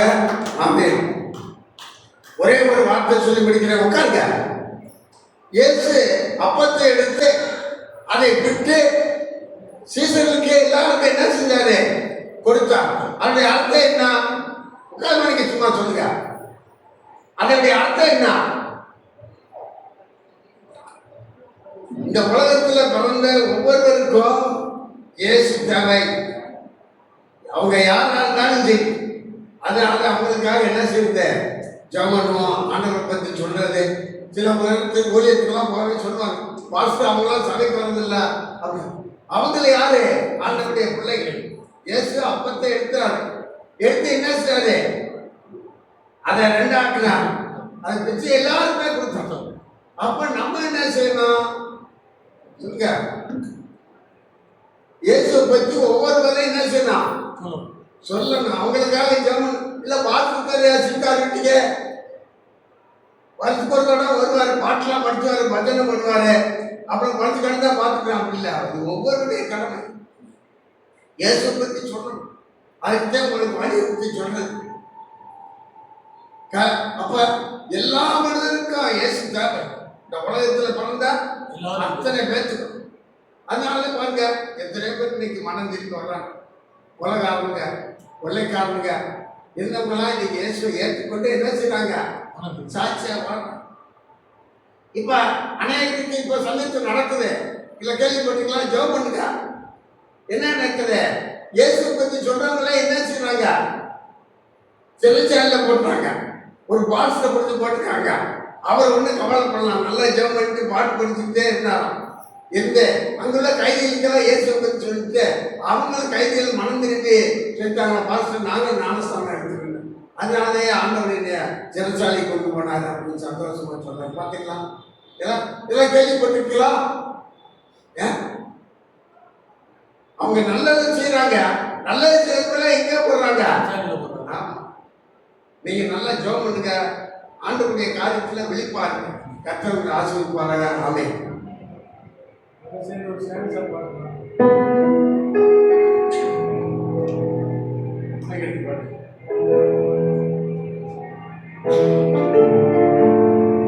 வல்லமை தேவன் நன்மைகள் செய்தார் சோதரி, கிருபைகள் தந்தார் சோதரி. வல்லமை தேவன் நன்மைகள் செய்தார் சோதரி.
முதலாவது நம்ம இந்த நிறைய ப்ராசஸ் மொத்தமாக இறந்துட்டே இருக்கிற சமயத்தை பார்க்குறோம். ஸோ அதனால பல காரியங்கள் நம்ம சபை விசுவாசிகளுடைய ஜனங்களுடைய வாழ்க்கையில் சில சூழல்கள் நம்ம சபையினுடைய வளர்ச்சி சிரித்த பணிகள் இன்னும் நம்ம வாழ்க்கையில் நடக்க வேண்டிய காரியங்கள் எல்லாத்தையும் மனசில் வச்சு நம்ம எல்லாம் நம்ம கரங்களை 2 கரங்களை பரலோகத்துக்கு நேரம் உயர்த்தினவர்களா ஆண்டவரே எங்களுக்கு நீங்கள் உதவி செய்யுங்க. விசுவாசத்தோட நம்பிக்கையோட நீங்கள் சொல்கிற ஒரு வார்த்தை பதிலை கொண்டு வரும். ஆண்டவரே நீங்கள் உதவி செய்யுங்க, நீங்கள் வழி திறந்து தாங்க. விசேஷமாக இந்த திண்டுக்கல்ல இந்த நாளில் இந்த ராஜ்யத்துக்குள்ள இடைப்பாளர் இந்த பாஸ்டரோட ஃபேமிலி, மனைவி, 2 சின்ன குழந்தைங்க கனம் பண்ணுங்கப்பா. நான் நேற்று தினத்தில் இறந்து போன பாஸ்டரோட ஃபேமிலி, அது முந்தின நாள் இறந்து போன பாஸ்டரோட ஃபேமிலி நினைக்கிறோம். உதவி செய்யுங்க. தேவராஜ்யத்தை குறித்து இந்த ஒரு வைராக்கியத்தோட அந்த வேலையை செய்யக்கூடிய ஆட்களை எழுப்புங்கப்பா. எங்கள் சபையிலேருந்து மக்களை எழுப்புங்க. ஊழியத்தை வைராக்கியமாக செய்கிற மக்களை எழுப்புங்க. உண்மை நோக்கி பார்க்கறது எங்கள் வாழ்க்கையை இறக்க செய்யுங்க. கலந்து கொண்டு ஒரு விசுவாச மக்களுக்காக ஜெபிக்கிறது அதை இறக்க செய்யும். ஜெபம் ஸ்தோத்திராண்டவரே, துதிக்கிறோம், ஸ்தோத்திரிக்கிறோம். சர்வ வல்லமையுள்ள பிதாவே, நல்ல வேலைக்காரனை செலுத்துகிறோம். நல்ல உணப்பட்டு வேலையில் இந்த ஜெபப்பிடிப்புக்காய் என்னோட எல்லாரும் சேர்ந்து ஜெபம். கர்த்தாவே, இந்த நாளிலே சொல்லப்பட்ட ஜெபப்பிடிப்புகளுக்காய் நன்றியோடு நாங்கள் ஸ்தோத்திரிக்கிறோம். ஆண்டவரே, துதிக்கிறோம், துதிக்கிறோம், துதிக்கிறோம். கர்த்தாவே, துதிக்கிறோம். ஆண்டவரே, அந்த பயத்து போன அந்த வாலிபர் பிள்ளைகளுக்காய் குடும்பங்களுக்காய் நாங்கள் விசேஷமாக ஜெபம் பண்ணுகிறோம். கர்த்தாவே, சகல விதமான ஞானத்தின் தேவனாய் இருக்கிறேன். ஆண்டவரே, துதிக்கிறோம்ப்பா. என் தகப்பனே, உனக்கு கொடாமல் ஸ்தோத்திரம். அந்த குடும்பங்களை கர்த்தராக ஏற்படுத்தி தேர்ந்தெடுப்படுத்தி அந்த குடும்பங்களை ஆண்டவரே எல்லா தேவைகளையும் கர்த்தர் சந்தித்து வரத்திலிருந்து அவர்கள் தாசை அனுப்பித்தார். அந்த ஆண்டவரே ஸ்தோத்திரப்பட்ட ஊழியத்தை அவருடைய மனைவிமார்கள் பிள்ளைகள் செய்ய குடும்பத்தார் செய்ய கர்த்தர் தளப்படுத்துவீராக. அல்லேலூயா. உம்மை துதிக்கிறோம், உம்மை துதிக்கிறோம், உம்மை துதிக்கிறோம். ஆண்டவரே, இப்பட்ட வாலிபர்கள் இறப்பது சப்பா உனக்கு சித்தமுள்ள தகப்பனே. ஆண்டவரே, துதிக்கிறோம் அப்பா. ஊழியத்தை ஆண்டவரை வெற்றியோடு செய்ய வாலிபர்களை கர்த்தரை எழுப்புங்க. ஆண்டவரே, ஸ்தோத்திரம், ஸ்தோத்திரம், ஸ்தோத்திரம் ஐயா. முதிர் வயதிலும் கணிதந்து புஷ்டியும் செழுமையுமாய் இருப்பாயிற்று வேத வசனம் சொல்லுகிறதே. ஆண்டவரே, ஊழியக்காரனுடைய சுகத்தை விரும்புகிற கர்த்தர் ஆண்டவரே அப்பா, நீடித்த நன்மையினால் நிரப்புகிற தேவன் இன்னும் இந்த ஊழிய ஆண்டவரே தமிழ்நாட்டில் இன்னும் உலகத்தில் ஊழியம் செய்கிற எல்லாருக்காய் வேண்டிக் கொள்கிறோம். பரிசுத்த ஆவியானவர் சடுதியான மரணங்களும் ஆண்டவரே ஸ்தோத்திரம் துஷ்டரின் வாழ்க்கடிப்புகளும் பிசாசின் வல்லமைகளினாலே ஆண்டவரே எந்த விதமான கர்த்தாவே ஸ்தோத்திரம் ஐயா வாழ்க்கையிலும் ஊழியத்தின் பாதையிலும் குடும்பத்திலும் ஆண்டவரே குழப்பங்களோ எந்த விதமான மரணத்தின் கேதுவான காரியங்களோ ஒருவருடைய வாழ்க்கையில் வராதவரை கர்த்ததாமை வேலையடைக்கும்படிக்க வேண்டிக் கொள்கிறோம். பரிசுத்த ஆவியானவர் ஆண்டவரே ஸ்தோத்திரம் மரணத்தின் கட்டை முடிக்கிறவர் ஐயா, பாதாளத்தின் திறவுகளை தந்திருக்கிறவர் ஆண்டவரே ஏசப்பா ஸ்தோத்திரம், ஸ்தோத்திரம் ஐயா. எங்க தேசத்துல இப்படிப்பட்டதான ஊழியக்காரருடைய மரணங்களை கர்த்தர் நிறுத்தும்படி ஜெபிக்கிறோம். பரிசுத்த ஆவியானவரே, நீங்க கிரியை செய்வீராக. வாலிபர்கள் கர்த்தர்க்கென்று எழுபட்டும். தேவ ஆவியானவரே, உம்முடைய ஊழியத்துக்கென்று வைராக்கியமா எழுப்பி ஊழியத்தை சாதிக்கிறவர்களாய் மாற்றுங்க. ஆனாலும் தகப்பன எங்களுடைய சித்தமோ எங்களுடைய சுயமோ அல்ல, என் தேவனாய கர்த்தருடைய சித்தம் எங்களுடைய தீர்மானம் ஒரே ஸ்தோத்திரம் ஒவ்வொருடைய வாழ்க்கையில் நிறைவேறுவதாக. என் ஆண்டவரே, துதிக்கிறோம், துதிக்கிறோம், துதிக்கிறோம் அப்பா. ஆண்டவரே, நாங்கள் ஸ்தோத்திரிக்கிறோம். பரிசுத்த ஆவியானவர் ஒவ்வொரு வாலிபர்களையும் எங்களுடைய சபைகளிலும் கர்த்தர் எழுப்புங்கப்பா. ஆண்டவரே, துதிக்கிறோம். இந்த தேசம் எல்லாம் ஊழியத்தை செய்ய ஆண்டவரே நாங்கள் வாழ்கிற பகுதிகளில் ஊழியத்தை செய்ய ஆர்வமுள்ள பிள்ளைகளை கர்த்தர் எழுப்புவீராக. விசுவாச மக்கள் எல்லாம் ஊழியம் செய்கிறாங்க, பிபிஎஸ் ஊழியங்களாம் செய்கிறாங்க தகப்பனே. இன்னும் அவங்க ஊழியத்தெல்லாம் கர்த்தர் பலப்படுத்தும்படியா இன்னும் அவர்கள் அநேகருக்கு அவங்க ஊழியத்தை செய்யும்படி ஆண்டவர் கிரியை செய்யும்படியா நாங்கள் ஜெபிக்கிறோம். பரிசுத்த ஆவியானவர் கிரியை செய்யும் ஆண்டவரே. அவங்க வாழ்கிற இடங்களில், அவங்க வாழ்கிற கிராமங்களில், அவங்க வாழ்கிற பகுதிகளில் அவங்களை கொண்டு கர்த்தர் மகிமையான காரியத்தை செய்வீராக. ஆண்டவரே, திரளான ஆத்துமாக்களை தாங்கப்பா, திரளான ஆத்துமாக்களை தாங்க. ஒவ்வொரு பகுதிகளிலும் கர்த்தருடைய ஆவியான கிரியை செய்வீராக. எளியா ஒருவன் மாத்திரம் இருந்தபோது அவன் ஆண்டவரே சோத்திரம் தேவனிடத்திலிருந்து ஜெபித்த நேரத்துல வானத்திலிருந்து அக்கினி இறங்கி வந்ததப்பா. பேர்பட்டுள்ள மகிமையுள்ள தேவன் நீர் ஆண்டவரே. அப்பா சோத்திரம், தாவீது ஆடுகளை மேய்த்து கொண்டிருந்த போதும் அவனை ஆள் அனுப்பி தகப்பனே ஆண்டவரே அவனை வீட்டுக்கு அழைத்து வந்து நீர் அபிஷேகம் பண்ணினவர். ஆண்டவரே ஆவியானவரே நன்றியோடு ஸ்தோத்தரிக்கிறோம். எப்பேற்பட்ட கரிசனை உள்ள கர்த்தர், எப்பேற்பட்ட அன்புள்ள தேவன். பிள்ளைகளை கதாவே அங்க இருக்கிற பகுதிகளில ஆசீர்வதித்து ஆண்டவரே அநேக ஆத்துமாக்களை அவர்கள் கொண்டு வரத்தக்கதாய் ஒவ்வொருவரையும் கர்த்தர் பலப்படுத்துவீராக.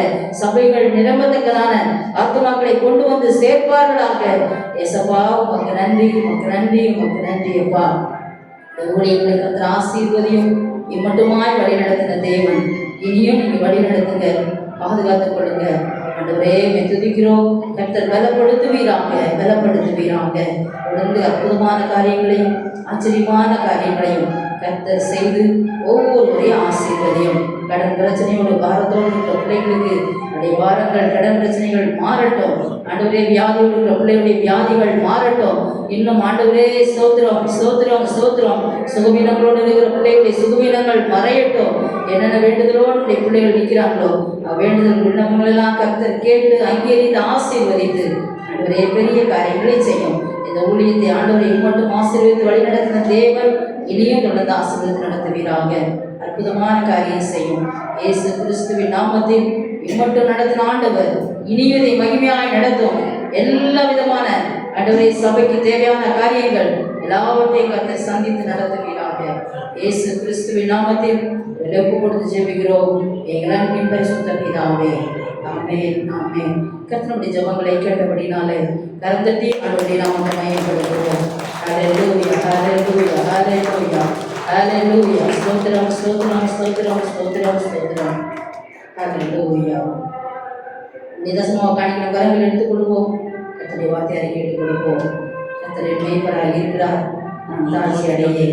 அவர் என்னை புல்லுள்ள அடங்கில் வைத்து அமர்ந்த தண்ணீரில் கொண்டு விடுகிறார். என் ஆத்மாவை தேக்கி என் நாமத்தின் புத்தம் நீதியின் பாதையில் நடத்துகிறார். பொல்லாப்புக்கு பயப்படி உடைய கோலும் உடைய தலையினை கேட்டும் உடைய சத்துருவுக்கு முன்பாக மத்தியை ஆயத்தப்படுத்தி என் தலையினை அபிஷேகம் பண்ணி என் பாத்திரம் நிரம்பி வழிகிறது. சீவனால் நன்மை கருமையை கர்த்தருடைய வீட்டிலே நீண்ட நாட்களாய் கிடைத்திருப்பேன்.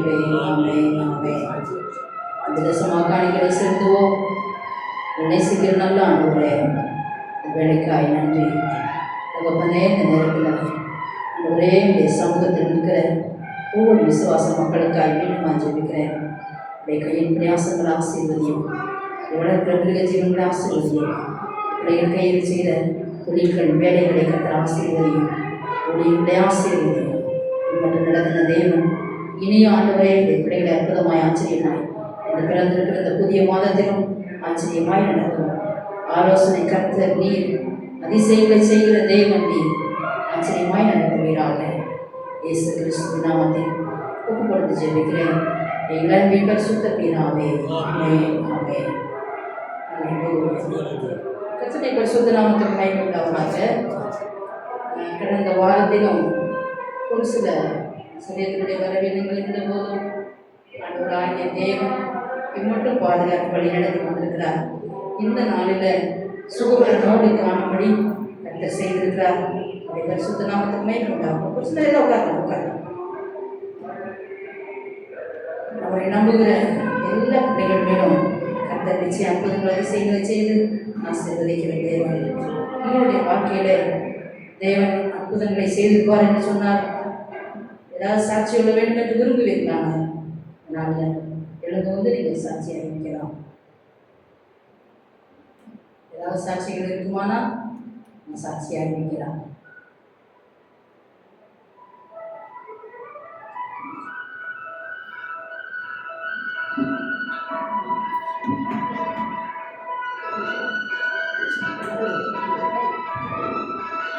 ஹல்லேலூயா, ஹல்லேலூயா, ஹல்லேலூயா.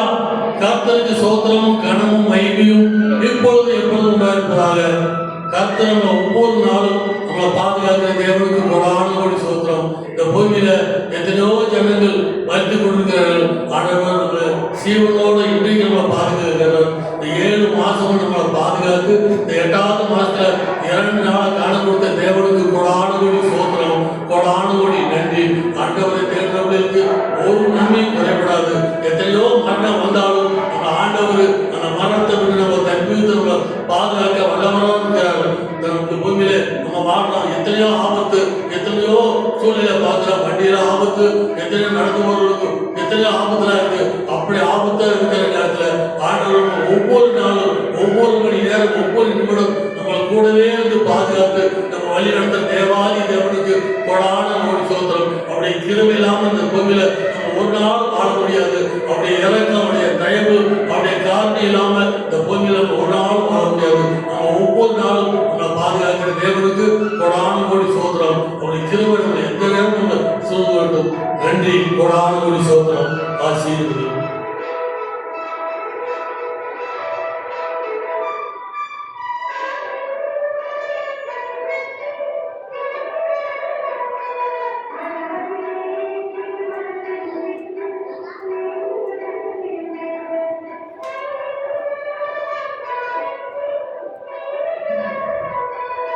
சர்வவல்ல தேவனே, இவர்கள் குடும்பங்களில் தம்முடைய பிள்ளைகளை ஆசீர்வதித்து உயர்த்தும். இவர்கள் போர் இடங்களெல்லாம் நன்மை கிருபை தொடரட்டும், அதிசயங்கள் நடக்கட்டும். ஐயா தப்புனே, நீ சொல்லிய வார்த்தைப்படி வானக பூமி ஒளிந்து போனாலும் நான் சொல்லிய வார்த்தை ஒளிந்து போனாலும் சொல்லியிருக்கேன். ஆண்டவரே, இவர்கள் ஆண்டவரே ஆண்டவர் மூலமா அநேக ரட்சிக்கப்படணும், அபிஷேகப்படணும். இவர்கள் மக்களுக்கு எழுந்து பிரகாசிக்கிற ஒரு வைராக்கியம் உள்ளவர்களாய் மாறணும்.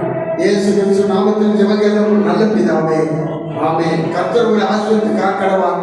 கர்த்தர் தம்முடைய திருமுகத்தை உங்கள் மேல் பிரசன்னமாக்கி உங்கள் மேல் கிருபையா இருக்க கடவா. கர்த்தர் உங்களுக்கு சமாதான கட்டளை நடக்கிறவா.